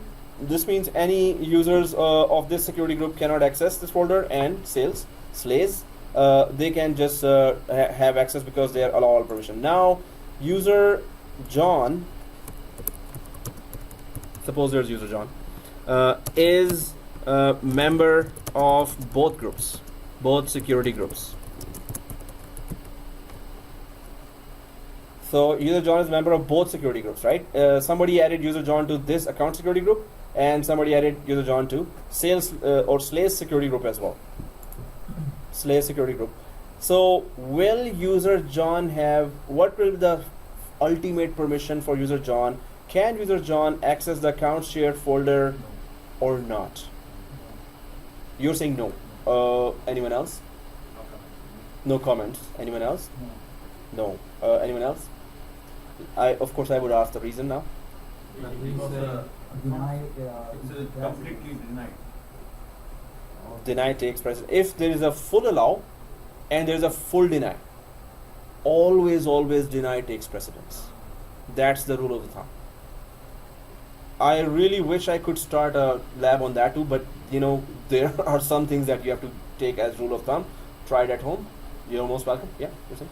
So no matter where the permission is coming from, if it's coming over the network or locally, deny will take precedence. Exactly. Deny always take precedence. If you have, yeah. Even if you cannot take two permissions. It's one always. Deny or yes. Exactly. Either this or that. But he has been added to both groups, and there's a conflicting permission. So when conflict comes, deny always takes precedence. If he has denied somewhere, he is denied from that folder. That's it. Whether you put allow anywhere else, right? So this is called deny always takes precedence, right? So okay, this is the allow and deny permission. Suppose you have shared permissions of this folder, test folder. We created what? Test folder 3, right? Test folder 2, we shared it, right? So its share permission is allow all. From over the network, we said, okay, everyone full control. But its security permission It's the same folder, same folder as share permission and security permission, right? Security permission, you remove the inheritance, and then it's just that one user added there. In security permissions, all users removed, just like we just did now. One user added only. So now, do you know what's going on here? We did some lab on share permissions, right? And then we did some lab on security permissions. If we are tackling the share permission and security permission of the same folder, here only one user has access to that same folder, but that folder is shared. In the share permission of that folder, you give everyone full control, read and write. So what is the actual permission that will implement for all who are accessing from the share? They can use it. They can use that folder. So the local permission is totally, one user can access, or totally denied. Local permission is totally denied. Share permission of the same folder is full control. They can use it. So you say they can use it. Anyone else? Local permission, we removed everyone. That's we're talking about same folder. What was the definition for security? Yeah. Local permission will take Yes. Well, let's talk about that. Local permission is a local user can get or cannot get permission. Local user can get or cannot get permission is all about local security. So local user who's the local user? Who's logging in locally? Local means physically to the desktop. Local user can get or cannot get the permission, right? For any other user. So now for any other user's folder, so I'm just gonna write it there, but this is a kind of a tricky one, and you will expect these questions in the exam. But you told Mhm. us that only one user was added, and the other is allowed to use it. Others are not there. Others are not added. This means others cannot access. If they're not added there, they cannot access. They have to be added, or everyone could be accessed. Everyone should be there, then they can access. If you remove everyone, then everyone is gone. So nobody can access. You have to actually add that user 1, 2, 3, 4, then they can access. Right? But you have not given the username, but the permission is there. But later on, they will try to connect. They can connect. They cannot. The permission is there. So okay, let me just show you that. What does that mean? One folder here. Did I just close that? Sorry.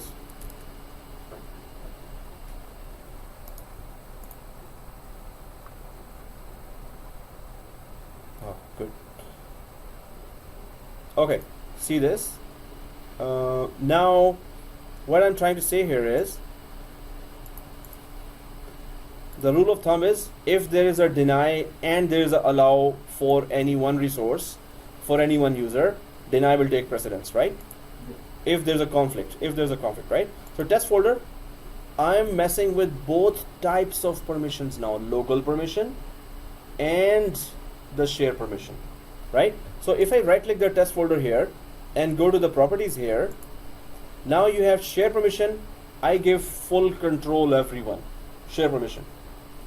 Security permission, if authenticated users is there, this means all domain users can still access that. But if security permission for the same folder, you remove everyone. You don't add anything.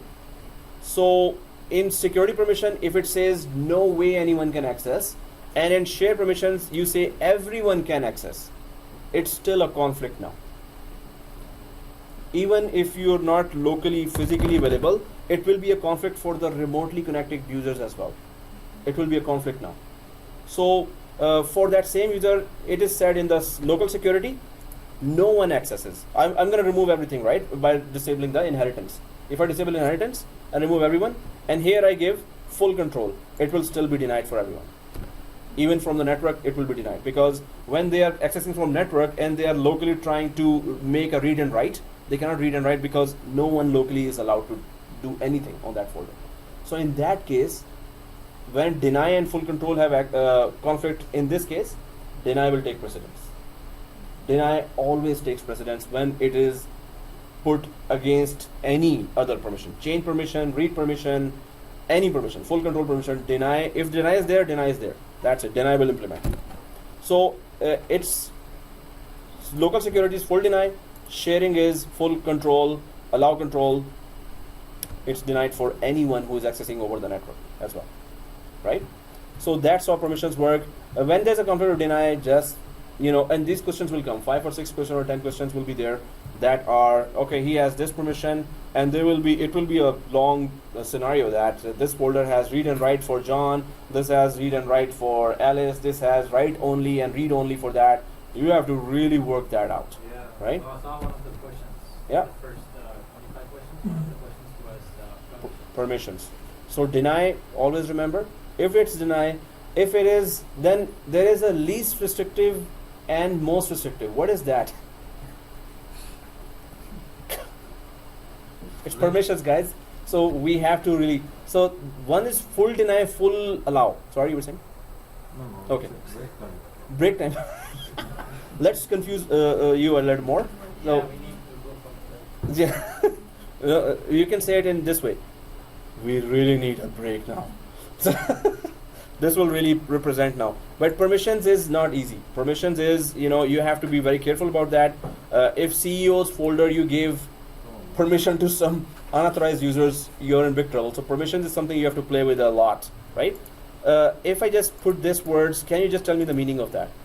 Just consult the dictionary if you want. Oh, see this? What is least restrictive and most restrictive permissions? That one is just to read. That one is full control. Okay, Most is it's least restrictive is full control.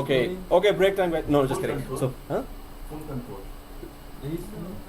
least restrictive is what? Let's just one thing. Least restrictive is what? Is it full control or read permission? No, No, just Full control. Yes, Least is something. very less. some restrictions. Less. Most restrictive is Yeah. more restrictions. Okay. Just read. Most is more. Most restrictive is just read. Let's. Most Okay. restriction is actually, Just for read. example, not giving full control. You cannot delete, but you can have Most other things No like control. read, write. No, just No. Least restrictive, just read. read. Something like You said it the opposite. Yeah. Most, You said it, but it's the opposite. most So, is Asad, no. yeah, most is No. Most restrictive is no control. Yeah, Least is just read and most is fully restricted.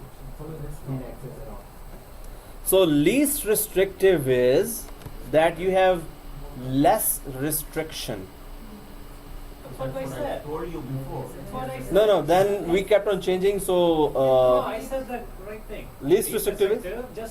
Just read, for example, read access. read is most restrictive. Read means you can only read, but you cannot change, you cannot copy, you cannot do anything. So there are many cannots there, right? In read. So when you say read, this is one of the most restrictives. After deny, the read is the most restrictive. That you're just reading it. You cannot change it, you cannot delete it, you cannot copy it, right? So least, it is confusing, but questions are coming this way. Bosses will ask you, hey, give him least restricted permissions. And you're like, Then full okay, did he control. mean read or did he mean full control? Full So least restrictive means you have very less restrictions. You are allowed to do a lot more. That is that, right? That's what So- I told you before in the Okay. Full control, exactly. But Since the confused, No, but people started laughing on me, so I kept quiet. no, he was right. He was right. No, no. I never said. I heard. I don't know from back or from. No, yeah. We will take care of Still that. restriction. Yeah, Still there. yeah. Least restrictive just means allow a lot, allowing a lot, right? So it's not. You can say change permission. You can say least restrictive is full control, or it could be change, which lets you do a lot of things, right? Change permission. But most restrictive is just read or deny. So if we remove full control and deny, we already know the rule of full control and deny, right? So least restrictive and full restrictive are still that how much more you can give permission. So least restrictive is how much more you can give. So there is just change there and there's deny there. If there's deny, everything is denied. We know that rule, right? So then if it is read permission in one group, so now again, if I give deny instead of deny all, now I'm putting, it's not deny all, it's just read permission for accounts group. It is change permission on allow group. So instead of, so we're not using this now. We're not using allow. The same group, accounts group has read permission, sales group or slaves group has change permission. And John is a member of both groups. So what permissions John will get now? So Read. Most restrictive. Read. Yeah, most restrictive. so you say most restrictive, you say most restrictive. What do you say? Read. Most? Read. You say also Read. most restrictive, which is read. What do you say? Read. Change. Yeah, change. So you're the only one who's saying that it will be least restrictive permissions implemented when there's a conflict between least and most. Least and most. You're saying least. Least means change permission, which means if there is a only read permission and there is a change permission. So you're saying change permission will implement most restrictive. If it is read here, read will be taking precedence then. Right? So it is most restrictive. If it is more restrictions on him, more restrictions will win from the less restrictions. Right? So it is just like deny and full control, right? Deny took precedence, here read will take precedence. So least restrictive and most restrictive, we have to understand that, and there are many questions coming there this way. In one interview, one senior administrator grilled me on permissions only.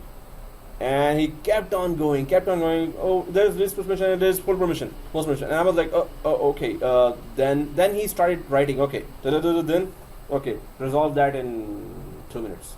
So when he wrote it down, okay, I was able to resolve that. But when you're talking about a scenario, there is least restriction here, full restriction there. John is a member of this security group, and Alan is a member of that security group, and this security group has one more permission from there. So he kept on saying, and I was like, whoa, sorry, sir. Now I cannot. I lost you. So, so be straightforward in the interview. But yes, if we are clear about these concepts, we can resolve those permissions, issues, and questions, The right? most restrictive or- Will implement. Yeah. So it will be read permission. So he can only read, although he has change permission from another group, he can only read, right? So okay guys, so this is let's go for a break now. After that we're gonna start a very easy topic.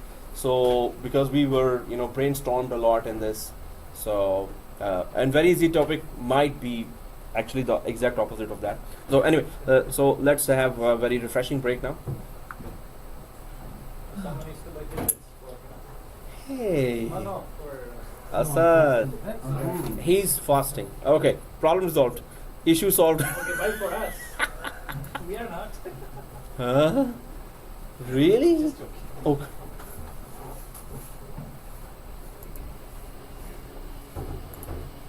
Now, and we talked about in detail a lot of permissions related discussion we did and talked about it. So there was that few remaining topics here for storage, and we're still stuck with storage on day 3rd. It's a third day for we're still talking about storage. Okay. So I just wanted to stick to that one page to finish that discussion, and virtual disk configuration. Were you recording the conversation feed? No, right? The whole thing, oh, nice. everything was recorded. Yeah. The labs are not working, the labs are working, everything is recorded. About the payment? How about the payment? Oh, okay. No, that was not. But Thank you guys. okay, so I will, keep it as a proof to keep on eating from restaurants. Oh, okay, good. So that white mail.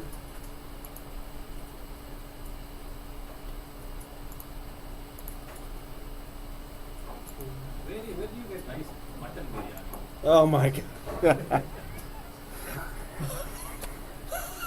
Okay, so guys, some topic was left here.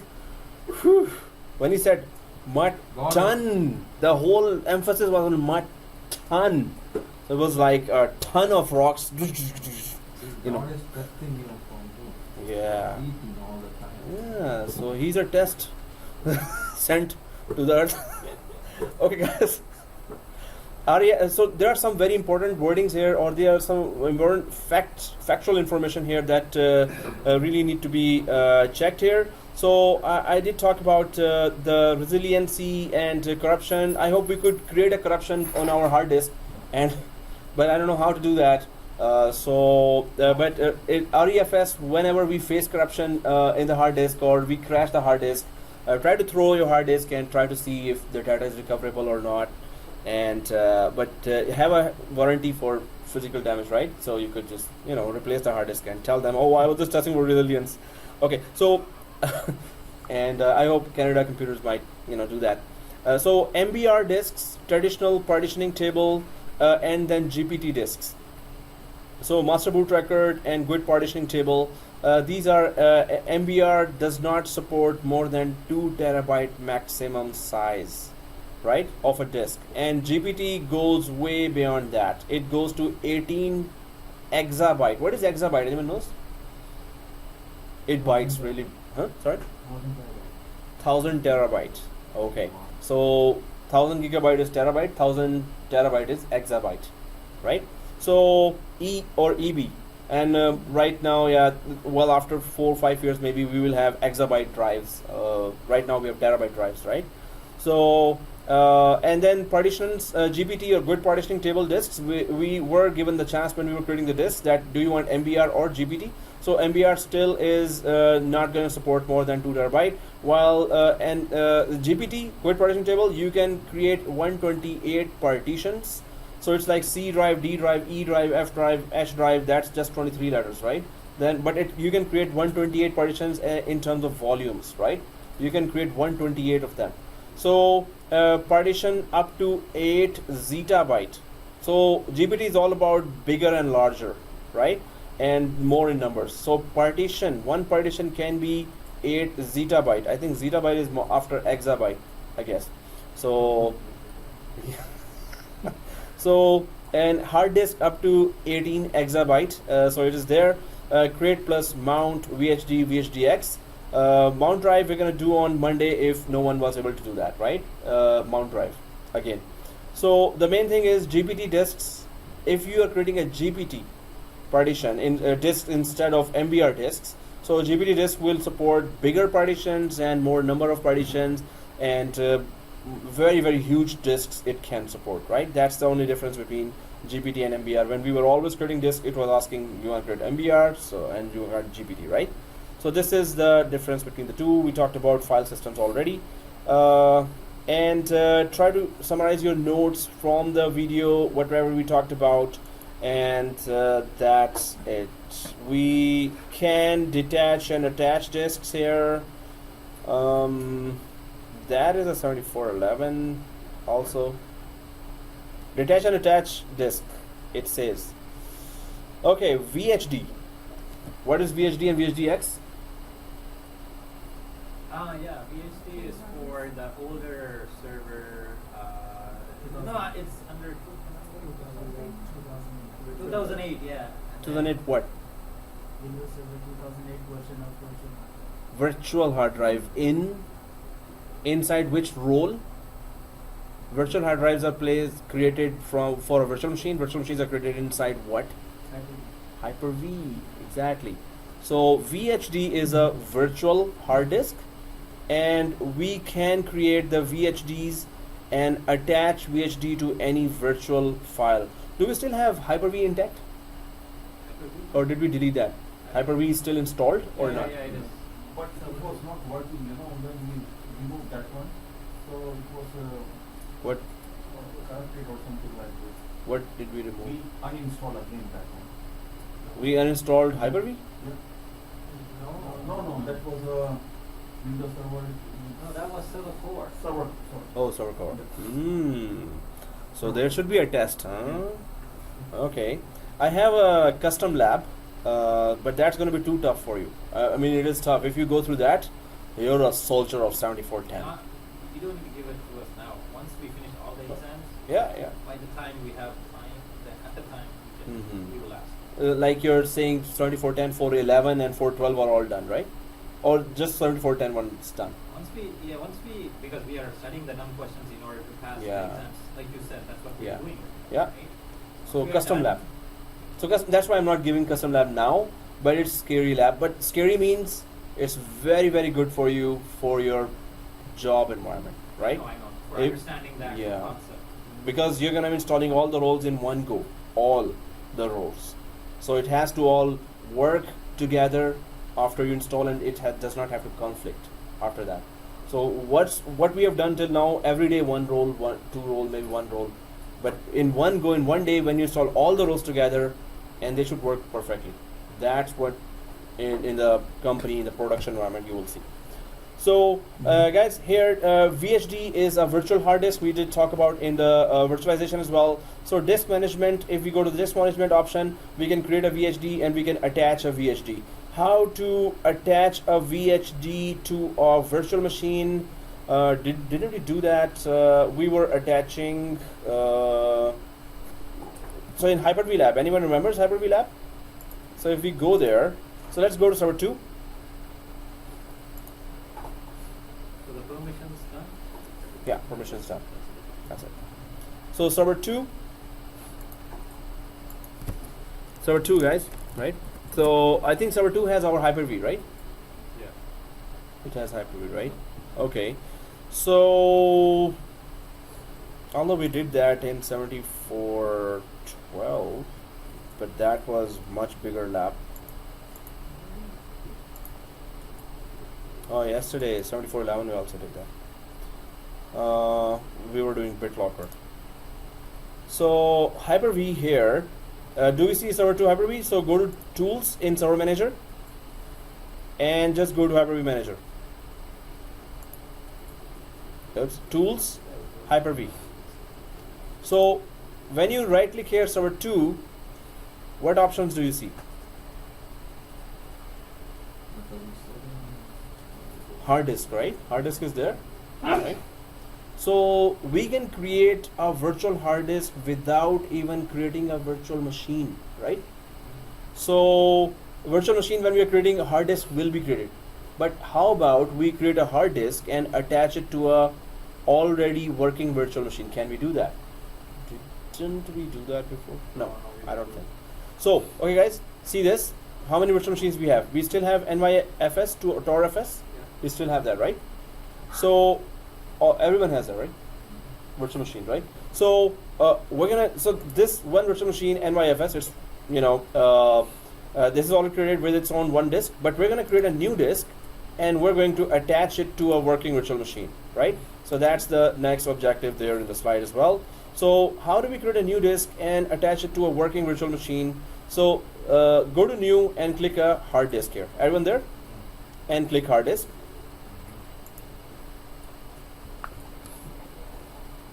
And click next. Difference between VHD and VHDX was that, as you said, the older Windows 2008 Hyper-V virtual machine has VHDX.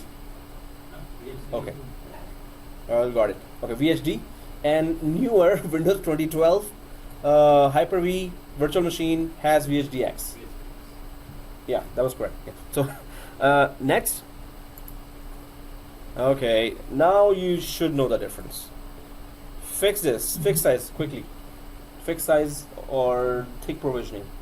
Tell me. The size is allocated immediately after the Fix size. So if you have 100 GB physical disk and you are giving virtual hard disk 100 GB, it's gonna occupy all 100 GB. While you just install Windows 8, which is 8 GB inside. It's not gonna let you the rest of the size as well, rest of the hard disk as well. It's just occupied by the one virtual machine or one hard disk. Dynamically, we know that. Anyone have good words for that? Install operating system for 8 gig, it will occupy only 8 gig. Perfect. As needed. And then dynamically expands Till that. further. That's thin provisioning or dynamically expanding, right? What you install, it just occupies that much space. So the rest of the space is still available for anyone else to use. Differencing. Child The changes are saved onto the child. Perfect. Differences, even if from the word you can grab that one line, that differences are saved to the other disk, child differencing disk. So exactly, the changes are saved on the other disk. So we're gonna go for dynamically because we don't want to occupy our space here. So we just want to add a virtual disk to already working virtual machine, right? So dynamically expanding, click next. Oops, everyone selected dynamically expanded, right? Dynamically. Next. Now this is the hard disk, and you can just name it anything. We can just name it NYFS disk 2. So NYFS disk 2, and there is always one path for the virtual hard disk here. So you can just save this hard disk anywhere, but there is already a Hyper-V path here for all the virtual hard disks, so we're just gonna save it there because all other hard disks are there. If you click browse here, if you click browse just to see all the other hard disks, see all the hard disks are there. Okay, just kidding. No, it's not gonna show that, but it is there. If you just click that path here, see, just don't do that. I'll just show you. Don't do that. I'll just show you. Continue. Yeah, there they are. Right. So all the disks are in this path. Anyway. So I just wanted to show you the path. So this is the 5th disk we're creating there because there were 4 disks already there. So NYFS disk 2. Click next. Oh, now what it asks. So create a new blank virtual hard disk. Yes, that's what we want. Or copy the contents of the specified physical disk. That's very cool feature. As the wording says, what does it mean? So contents of a physical disk. If we have any physical disk here, all the contents you want to copy inside the virtual disk. That's a very cool feature. So it's as if you are just converting right away a physical disk. Not converting, physical disk will still remain there, but all contents will be transferred to virtual disk. And copy the contents of the specified virtual disk. Maybe there's a specified other virtual disk you have whose contents you want to copy in the newly created blank virtual disk.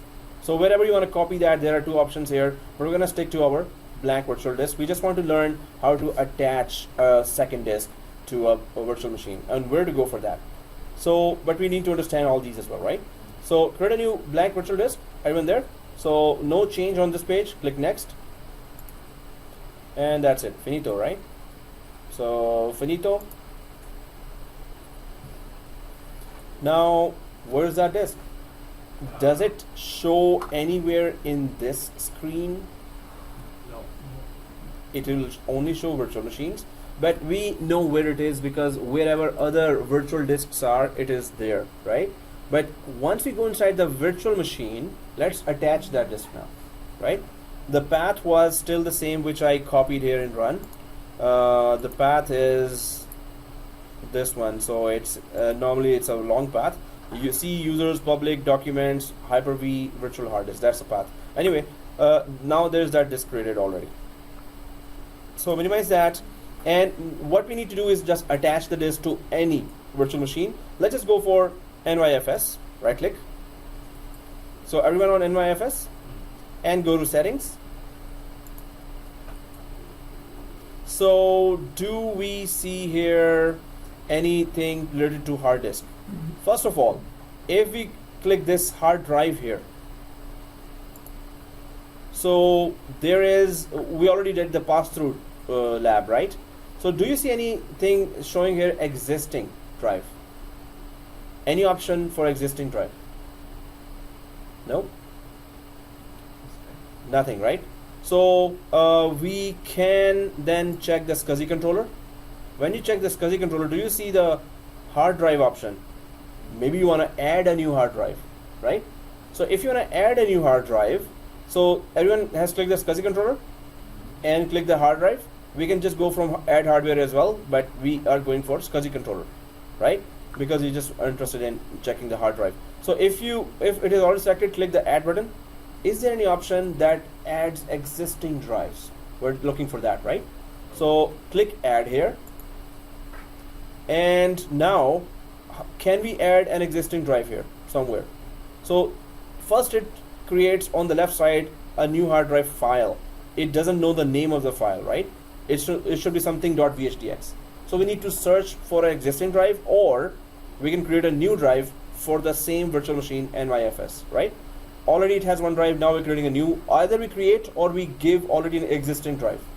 So if we click browse, do we see the hard disk folder in the browse? Oh, we're already there. That's not fair. Hey, it rhymes. We're already there. That's not fair. Okay, so browse. So click the browse. You see that disk, right? NYFS disk 2, right? We're all there. So do blue click that, and there it is. But does it let you? Is there any error if you press apply or OK? Everyone sees that, right? Yes. So apply. Nothing there? Yeah, apply. And OK. Okay, we added a new disk here to the virtual machine. That was in the slide, so it might come in your exam. So yeah, that's how we add, because it was about storage, so anything related to disk, physical disk or virtual disk, that's coming as a topic there. And any questions till now? Yeah, we just attached the, we created a new disk, and that disk could have had already all the data, and then you attach it as a second disk to the machine. So this means that machine has that data already available, instead of putting in that machine any data. Anyway, were we able to copy anything from server 2 as a host to inside the virtual machine operating system? Something? Suppose you want to copy anything. You were trying that, right? Yeah, the application. But did it No, I work? didn't have time. Okay. Okay. You told me to ping, but Yeah. So guys, the only thing we need to know is that we need to have IP address. That's all, right? If you have IP address, and today we did in detail the shared folder lab. All you need to do is to do today's lab if your virtual machine operating system has a IP address. That's all. IP address will be either you can put static IP of the same range, or you need to get that IP from DHCP. If you have a DHCP already working, it's gonna get an IP automatically, right? But then today's lab, share folder. That's it. So okay, guys, let's just go ahead. And now we're talking about, well, this was the last one, storage. are we staying till 2 today or 1:30? Yeah. These two guys were preparing for 1:30, right? There's one more guy. Okay, we can do 1:30. That's fine. Yeah. Since I So have- Asad, 1:30, right? 1:30. Or okay. Okay. Okay, 1:30. And yeah, okay. So 1:30. So guys, let's just go ahead and try to go for another topic now. All the rest are done. Storage spaces. SAN are very expensive, and this is definitely a 7412 topic, but they are discussing it here. SAN. What is SAN? We discussed that before as well. SAN is, Storage area. yes. What does it do? Purpose. If you have like tons of hard drives, if you want for your server, you can use SAN, because your physical server can only take like a limited Maybe amount 20, of hard drives. maybe So 25, that's the yeah. reason. So if you have tons of hard drives somewhere else in a big enclosure, and remotely you can map those drives to your any server you want, right? So if you want 200 drives, you can map 80 drives from over the network from SAN, and 20 drives locally you can use, right? So SAN does that. So virtual disk, storage pools, yeah, we did that. Storage pools, storage spaces. SAN, this topic should not be here because this is a more difficult topic. This is 7412, we really go in depth What with is that. the thing about LAN? Like, can you Logical unit number, it's the remote disk that we attach. Yeah, it's a remote disk. Logical Same as unit SAN? number. Yeah. Okay. Scared me, man. Sorry, don't mean to interrupt. I just gotta sit down for a minute. I need to take a drink. Okay. Okay. Oh, okay. Yeah. Sure. So, okay. So, storage we were talking about, and there are LANs there. So, what's the concept? I'm just gonna, because this, I'm not saying this will be in the production environment. It is in majority of the medium to large size companies. SAN you will see there, right? SAN, storage area network. NAS, network attached storage. NAS is cheaper, SAN is much more expensive, right? But this is 7410. So I'm just going to still, because that topic just came here. So the concept is this, that if you need a lot of drives here, right? So you have this server or a couple of servers, and they have locally just maybe 10 or 16 drives. Local drives are just 16, and you don't have the capacity to actually put so local drives, maybe maximum capacity to have drives is 16. So but you need 80 more drives, 90 more drives, 100 more drives, right? So local drives maximum capacity 16. Now you go for and do the shopping, and you go for SAN. Suppose I go for EMC SAN or NetApp SAN or HP SAN. So there are many types of SANs there. Now these all are the SANs. I can just go for this example because it's just showing the disks right away in front of us. And these disks, so these are the disks that you can pull out and put in, right? Pull out and put in. And these are all LUNs, the remote disks that you can offer to this server. So if I just connect or map this disk, 7412, we're going to do that. How to map, how to convert a Windows 2012 machine into a SAN itself, right? Yep. So how much is the rate technology using a production environment? Is it used a lot? Or Oh yes. Without RAID, you cannot even imagine that any company having a disk without RAID. It's impossible. It's always using RAID, always. Without RAID, the data is then depending on when that disk. And with RAID, we can lose 2 disks, 3 disks, 1 disk, right? but 1 and 2 disks. it gets SAN, don't They're always having, especially in SAN, there are RAID, especially in SAN, because the data is going across certain disks, 2 or 3 disks as well, right? So 2 or 3 LUNs, it can expand to 2, 3 LUNs. LUNs is logical unit number, which is just remote disk being offered to any server. That is LUN, right? you? So Verify the maximum anyway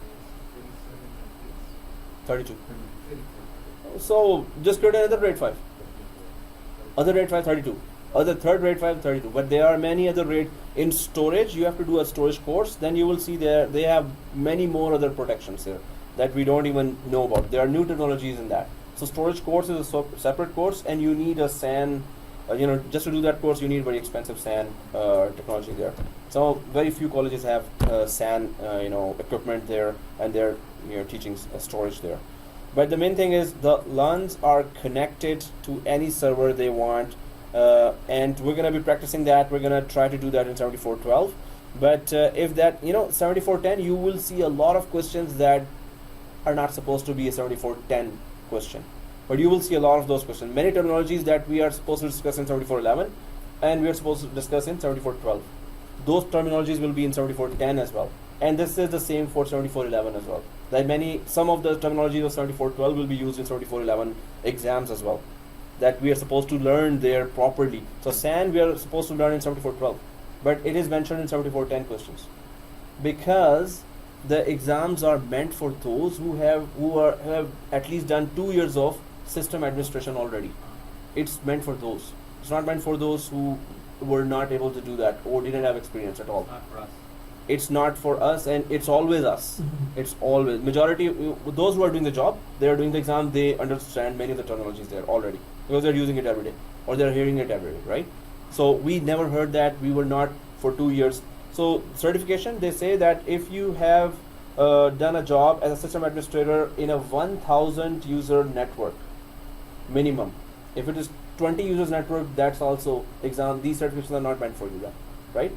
But without certifications, they don't call us to give us a job. So it goes the other way. Normally certifications are supposed to be done, Microsoft says, when you get a job for 2 years with 1,000 users inside. Then do certifications. Why these employers are not understanding why they are asking us?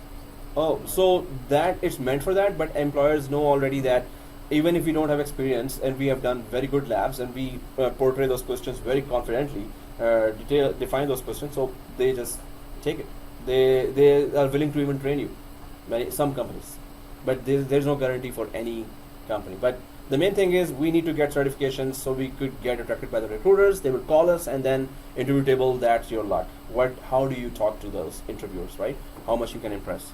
So anyway, that's why in 410 be ready for that surprise, and that's that's the thing for every certification. VMware, Citrix, for Linux, for all that they expect that you already have a job experience. Then you're Cisco doing is the same thing.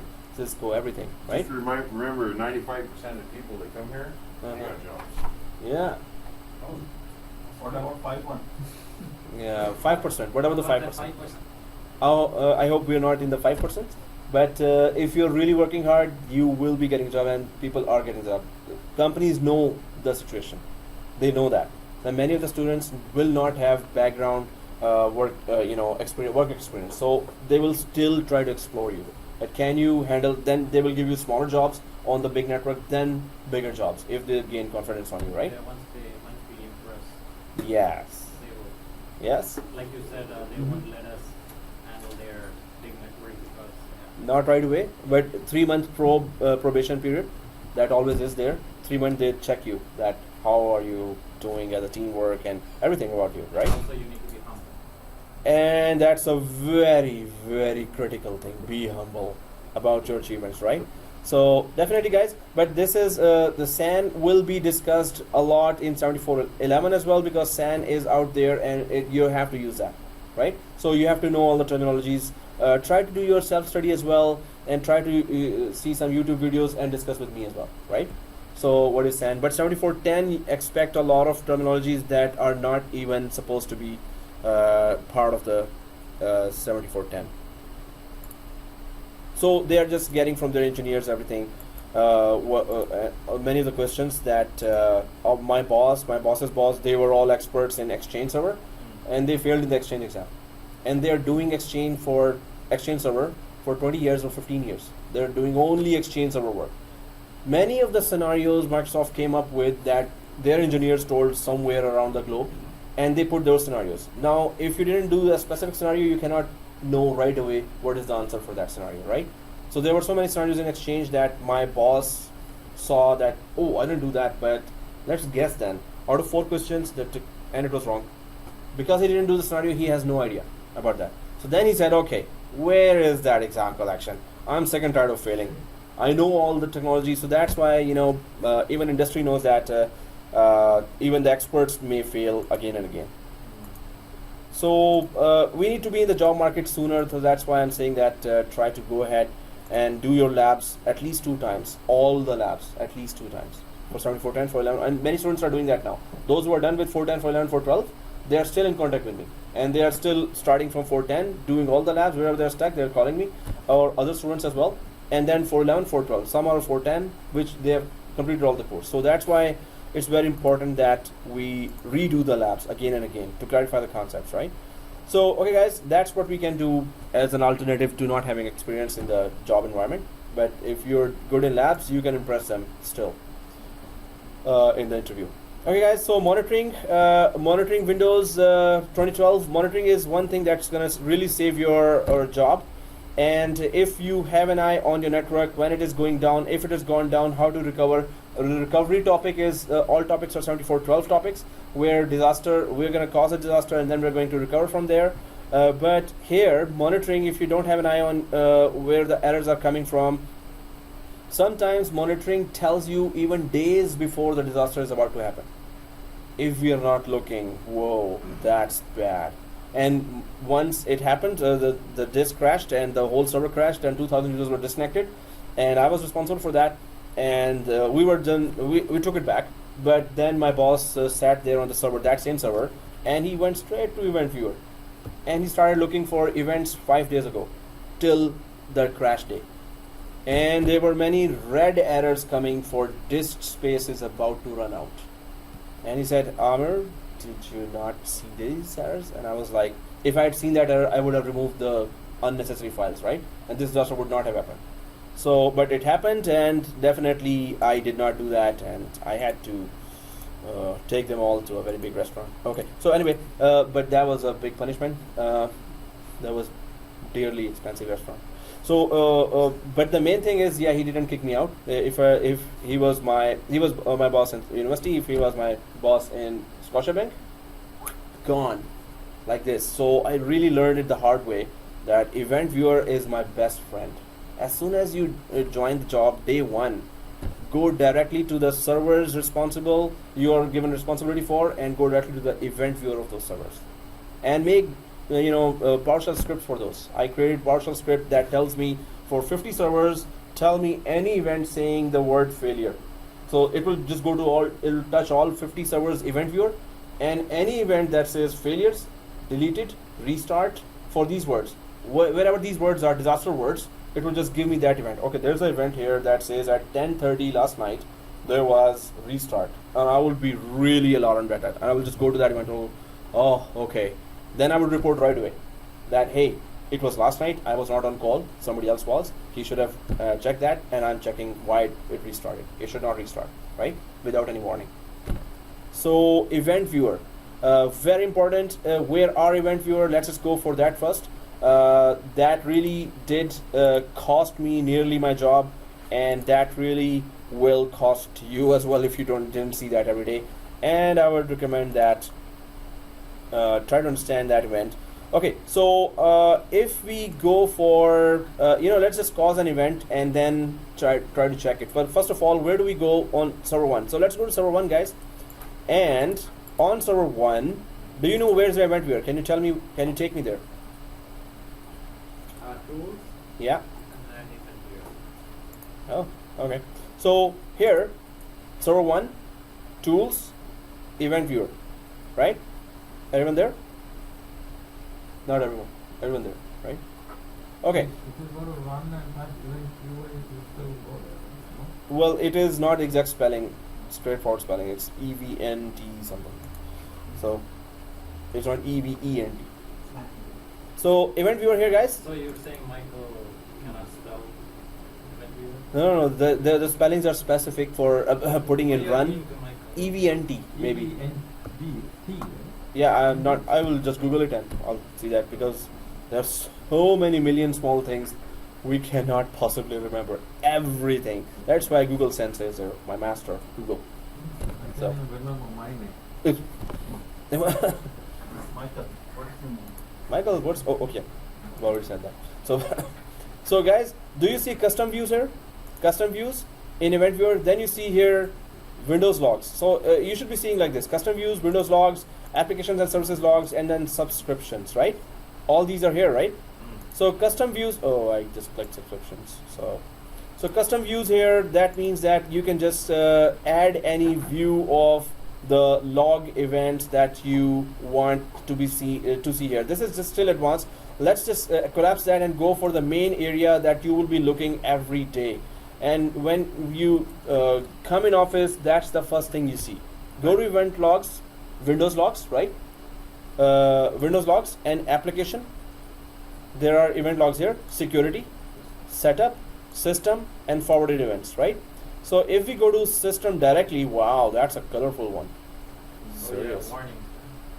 For you, error. There. So do we see critical ones? Nope. Do we see red ones? Oh, I'm the lucky one. Only the yellow triangle for me. Okay. So, but anyway, there are some events here in system that will tell you that when the server was restarted or started. I used to remember some of the common events, and I would just say, okay, it was a 32:21 event, sir, that happened. Okay, what is 32:21? Maybe server restarted. 32:21 happened at last night 10:30, right? So, or 23:28 event, or 23567 event. Sometimes. No, I'm just giving an example. So, but this is event ID. Event ID 50, 55, 16, 647, 50, 55. But what are those events, right? So sometimes some events are so critical and they come back and again and again, and so we remember those events. But there are many events. You can't just possibly remember all the events, but some of the events are, there's a shutdown event, there's a special event ID for that. There's a restart event that has a special event ID. I used to remember all that when I was in Scotiabank, and whenever I'm in any contract, I just Google all those events first, and okay, that was this. Oh, okay, good. Do you have an event 1014? 1014? Nope. Well, we can search anytime, right? But You have that? how do we troubleshoot? Yeah, I have that event. It says yellow triangle. It says warning, right? Yeah. So once you see that event, what do you do? Double click. Double click. The event, and there is some of the description. So most of the time it is cryptic. It's you don't get directly an idea what exactly is wrong. It just says something about something. Sometimes it is very straightforward that something restarted, but otherwise it says, and you're like, what does that mean? Where is it pointing us? So delayed write fails. Windows was unable to save all the data for the file. I'm just looking for event 50 here. It's not the same event, but there are many types of events, right? And the main thing you want to know, suppose I want to know the meaning of the event, or I want to know some more information, I would just go to internet and Google, and I would just type the event ID and the source NTFS event ID 50 Windows 2012. These three wordings, and somebody must have been discussing somewhere on the And they Google will have the about that. resolution for that. Yeah. Well, we have no idea about if they have a resolution. We're just still searching, right? They are discussing, maybe they have a resolution as well. But the main point of the event viewer is just to look at the warnings and things, and then you can still fix it, or Yes. just see. We have to fix We it. have to fix it. Yeah. So the best administrator is whose servers are not having yellow and red ones. That's the best. If it's really all information, blue ones. If your servers have warning and error events, you're not paying attention to your servers. Servers are trying to tell something to you, right? Where are you getting these red errors? What you were doing in your laptop? Like, No, are this you is trying to access like some third-party website? That's why you're getting this error? no, it's not. It could be anything regarding hardware of the local server, and I'm on server 1, right? So it's not my laptop events. But if it is my server event, I should be more concerned.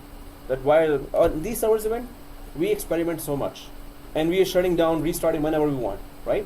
So these are not production environments. So you will expect a lot of warnings and errors here. A corruption was discovered in the file system. So I'm just reading a red event now, critical event, which is error. So error is NTFS related. I think we changed some. Oh, we did some NTFS to REFS changing. We did something. So we did all kinds of experiment. I would have to just try to figure out what is it saying in simple English, right?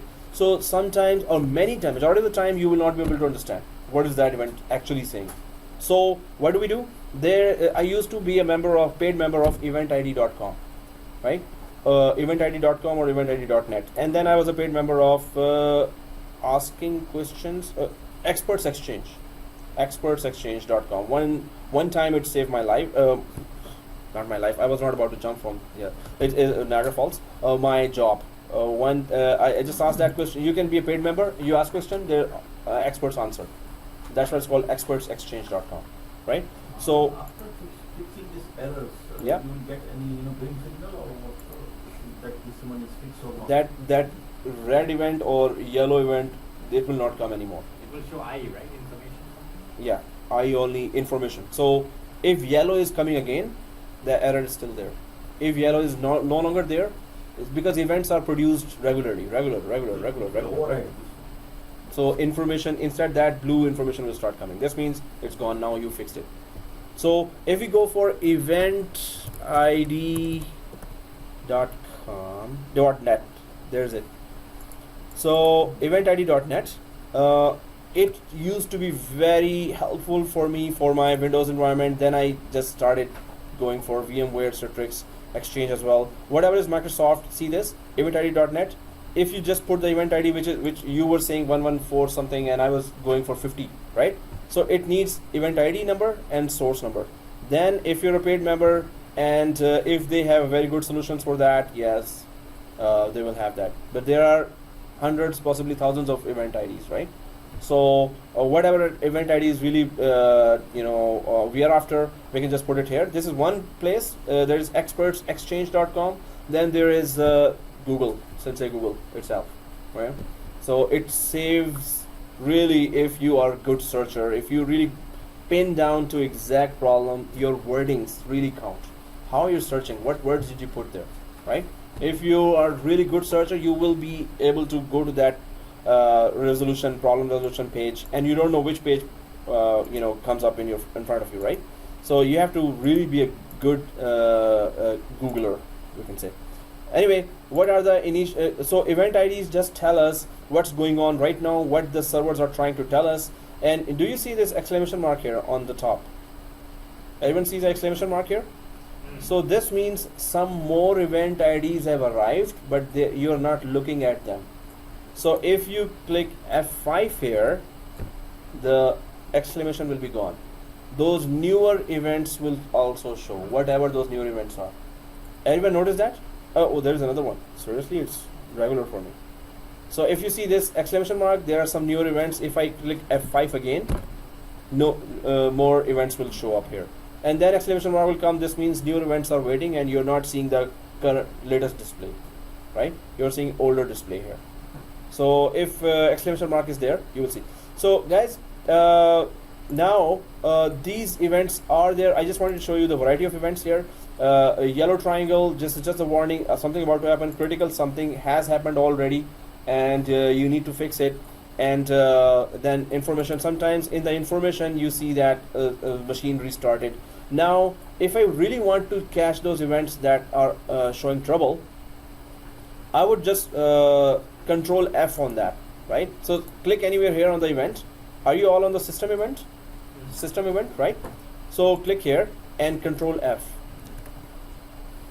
Control F shows you this find button. It is on the right side as well. I mean, if you right click, and there's a find button there as well, right? So if you go for control F and then restart. Actually, I shut down and start, right? So if I go for shutdown, just type the word shutdown. Was there an event that mentions the word shutdown? Because we did shut down this servers a lot, right? So if you click find next here in the system event, click find next. Oh, there is one. And this is the information event. It's showing me kernel boot. It is event number 20. It shows the last shutdown success status was true. So it was shut down on 6/2/2017 at 10:06, right? So the last shutdowns. So this is a shutdown event, and now I know, yes, this time, this date, the server was shut down. I can go for restart event here, right? Restart. Type the restart, click find next, and once you just click one, yeah, there is one restart event, and it will highlight that event, right? So there's a warning event, dynamic registration or deletion of one or more DNS records associated with the DNS.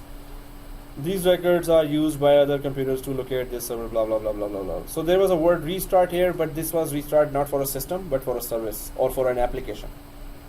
So we are just looking like this in a big sea of information. What are you trying to search here, right? So if I go for something failed for the latest events, if I want the latest events and I would really want to know what happened today, right?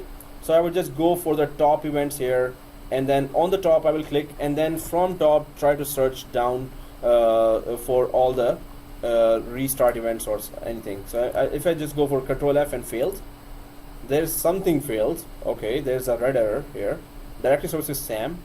The request for a new account identifier pool failed. Okay, therefore. So then I can just try to know what happened, and then I can try to investigate. Go to the Microsoft.com website. They have a knowledge base there as well. KB articles. KB means knowledge base articles at Microsoft website. So you can trace it. I mean, it's up to you. If you do it daily, you'll be very good in that. That how to really troubleshoot or trace error. First of all, what is this error means? Many times we don't even know what that means, right? Once we find a solution, right, for one of the events, where do we apply? Like, do we apply to EventViewer, or do we have to actually find the source and apply there? So EventViewer suppose says disk is running out of space. So once we identify that, which disk, then we just go to that disk, and once the space is enough, that warning will start. It will stop. It will stop. If you resolve the error, warning will not come anymore, right? So you have to exactly go there where the warning is coming from, right? So application event logs, if you see on the top, are for all the applications, of course. What applications we have on this server? I think we have Active Directory. Oh, not this one. We have Active Directory, DNS, DHCP. What else? Group policy. Whatever we have done already. So applications, all the applications there. So suppose if I want to control F for DHCP here, I'm in this application log, and I'm on the top of the application log, and I'm just typing DHCP. Maybe DHCP related events are here.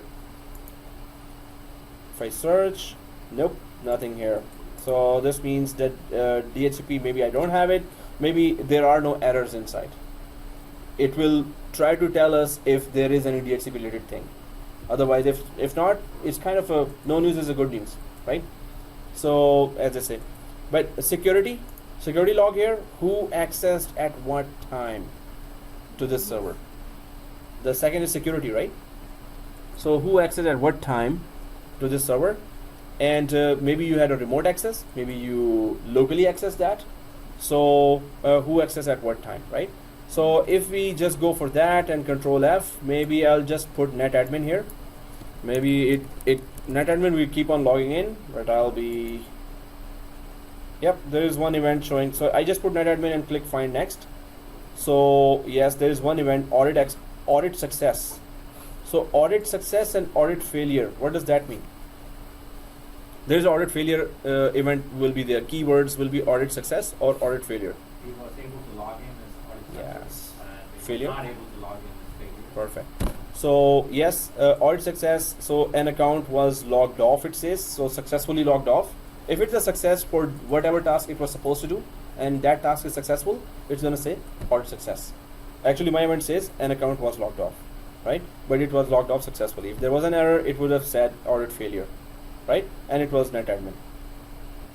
So this is how we are searching for events, and what are those events for? If we go to security, of course, it's log off, login. Setup events are for any installation that has been done, any removal of any feature and role that has been done, anything that has been configured. It could be a random things, right? So if I go for setup here and control F here, just so what did we set up? We set up Active Directory, we set up DNS, we have installed that. So if we go for Active Directory, maybe it's there, maybe it's not.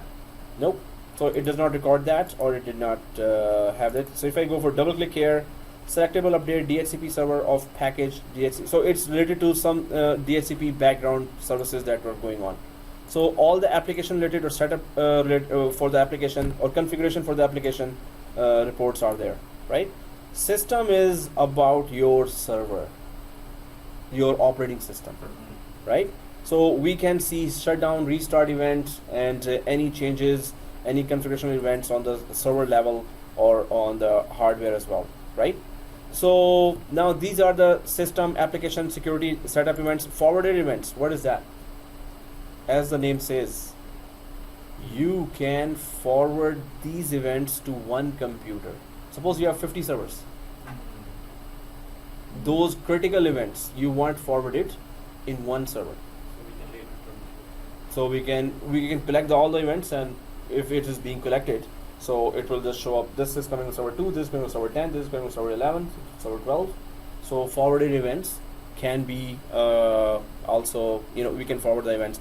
But what is this applications and services? We already have some event logs covering here, many of the events going on, many of the changes going on in our server.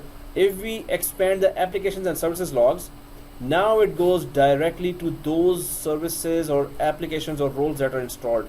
Active Directory web services, DFS replication, directory service, DNS server, hardware events, which is nothing here because we haven't put any hardware. You can say you have to put some counters there to send some warnings and events. We're going to talk about counters now. So Internet Explorer, these are our main applications that are available there, right?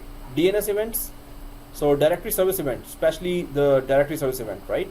We create a user trump here. Does it actually give us that, oh, you create a user? So if I just control F here on the directory service here, and did we really create trump?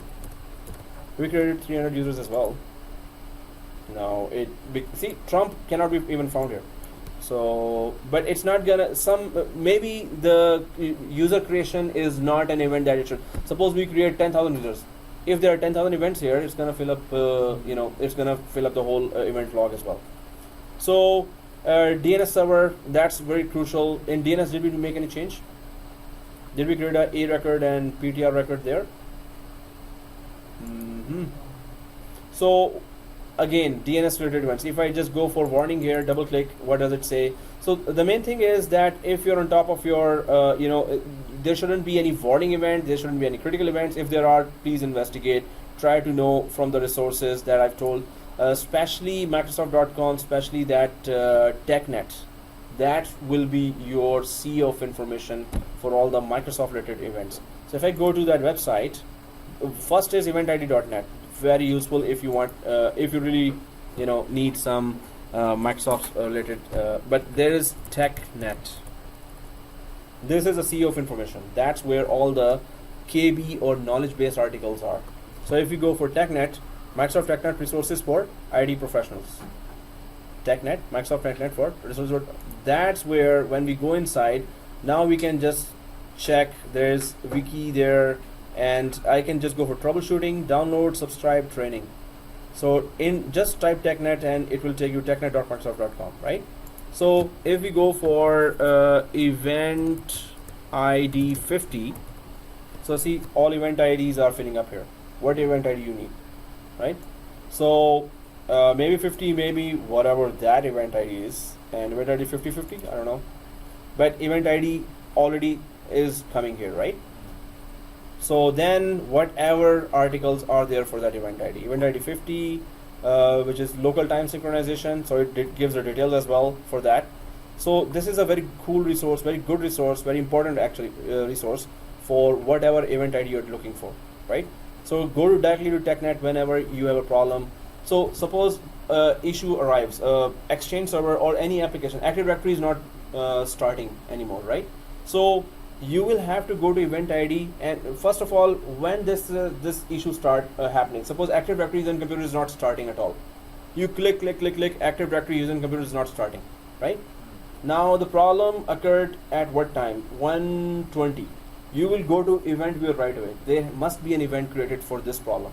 If it's an issue, there must be an event there. As soon as you track the event, then you go for the event ID. What is the event ID? Which event is talking about Active Directory user computers could not be open. So it's gonna create an event ID for that or near to that wordings.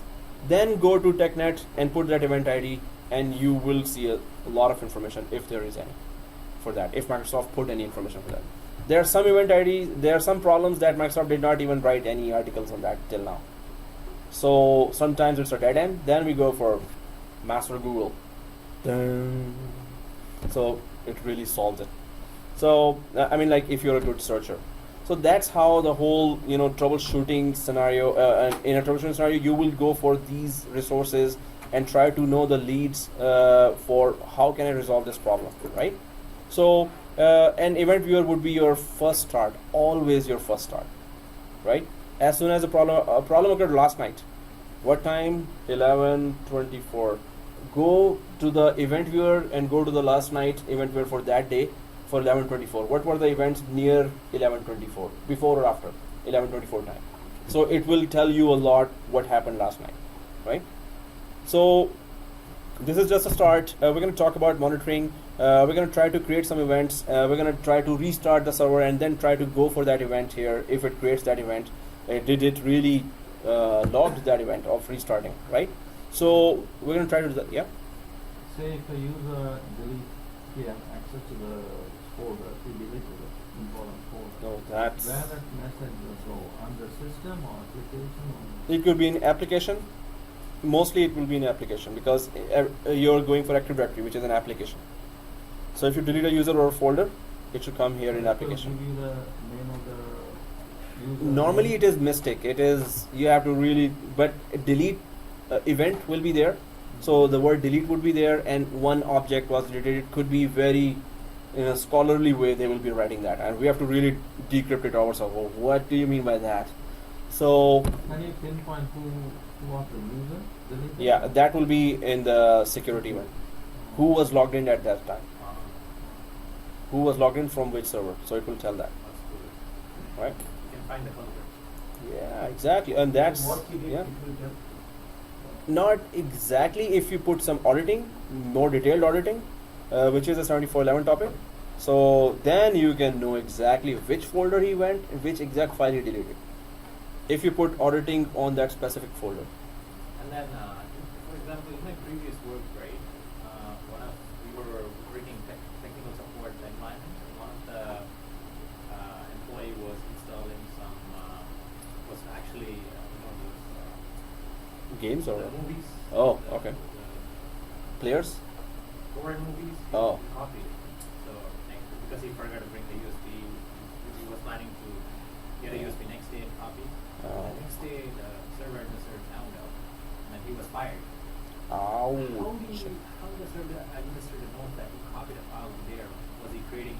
He did not download but copied He only. copied it Copied only from one shared from folder. one of his friend's USB to the actual host. Normally, he should not do that in the first place. But Yeah. how they know within like 24 hours? Like, Yeah. were they auditing his computer? Like, Yeah, there are some third-party software. I used to have that software in when I was in university, and students were doing all kinds of stuff. So I cannot say that software name, but that software would tell me exactly. One day, my administrator was saying, "Okay, what I'm doing now." I could not see, but I had that software installed on his computer, and we were testing that software. So he went to C drive. The software at once told me C drive was open, and then he just double-clicked one Word file. At once it told me Word file was open, and what was the Word file name? It also came here. Whatever he was clicking. yeah, whatever he's doing, they can able to see from the. Third-party software, yes, very easily. But with this, if auditing is enabled, at least the event will be marked that this software. There's another software. It was in Scotiabank, and that would tell us exactly what you're copying from where to where, and it would just stop you. Take our approval, then we will let you copy. We could not copy anything from the bank machines, anything. And that software is very famous one, WebEx or no, not WebEx. It was something. Well, it was for security. I forgot the name. But I can tell you the name. It's just that there are many software that can tell you exactly where you clicked and what you copied. And these softwares were not from Official. Microsoft. Yeah, third-party software, non-Microsoft and Microsoft software. Okay, guys. So it's 1:30 here. Let's go.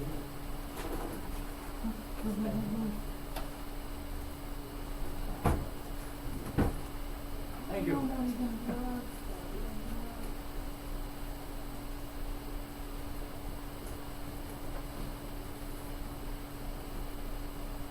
Oh, done now. Yes, done. Let's go on. And then what?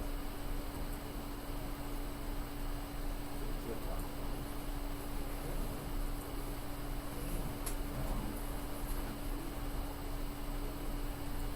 In the news, they were saying that June's gonna be colder too. Oh, is it? Really? Not that cold, like the spring weather. Oh, man. Next month's gonna be hotter. December will be very warm.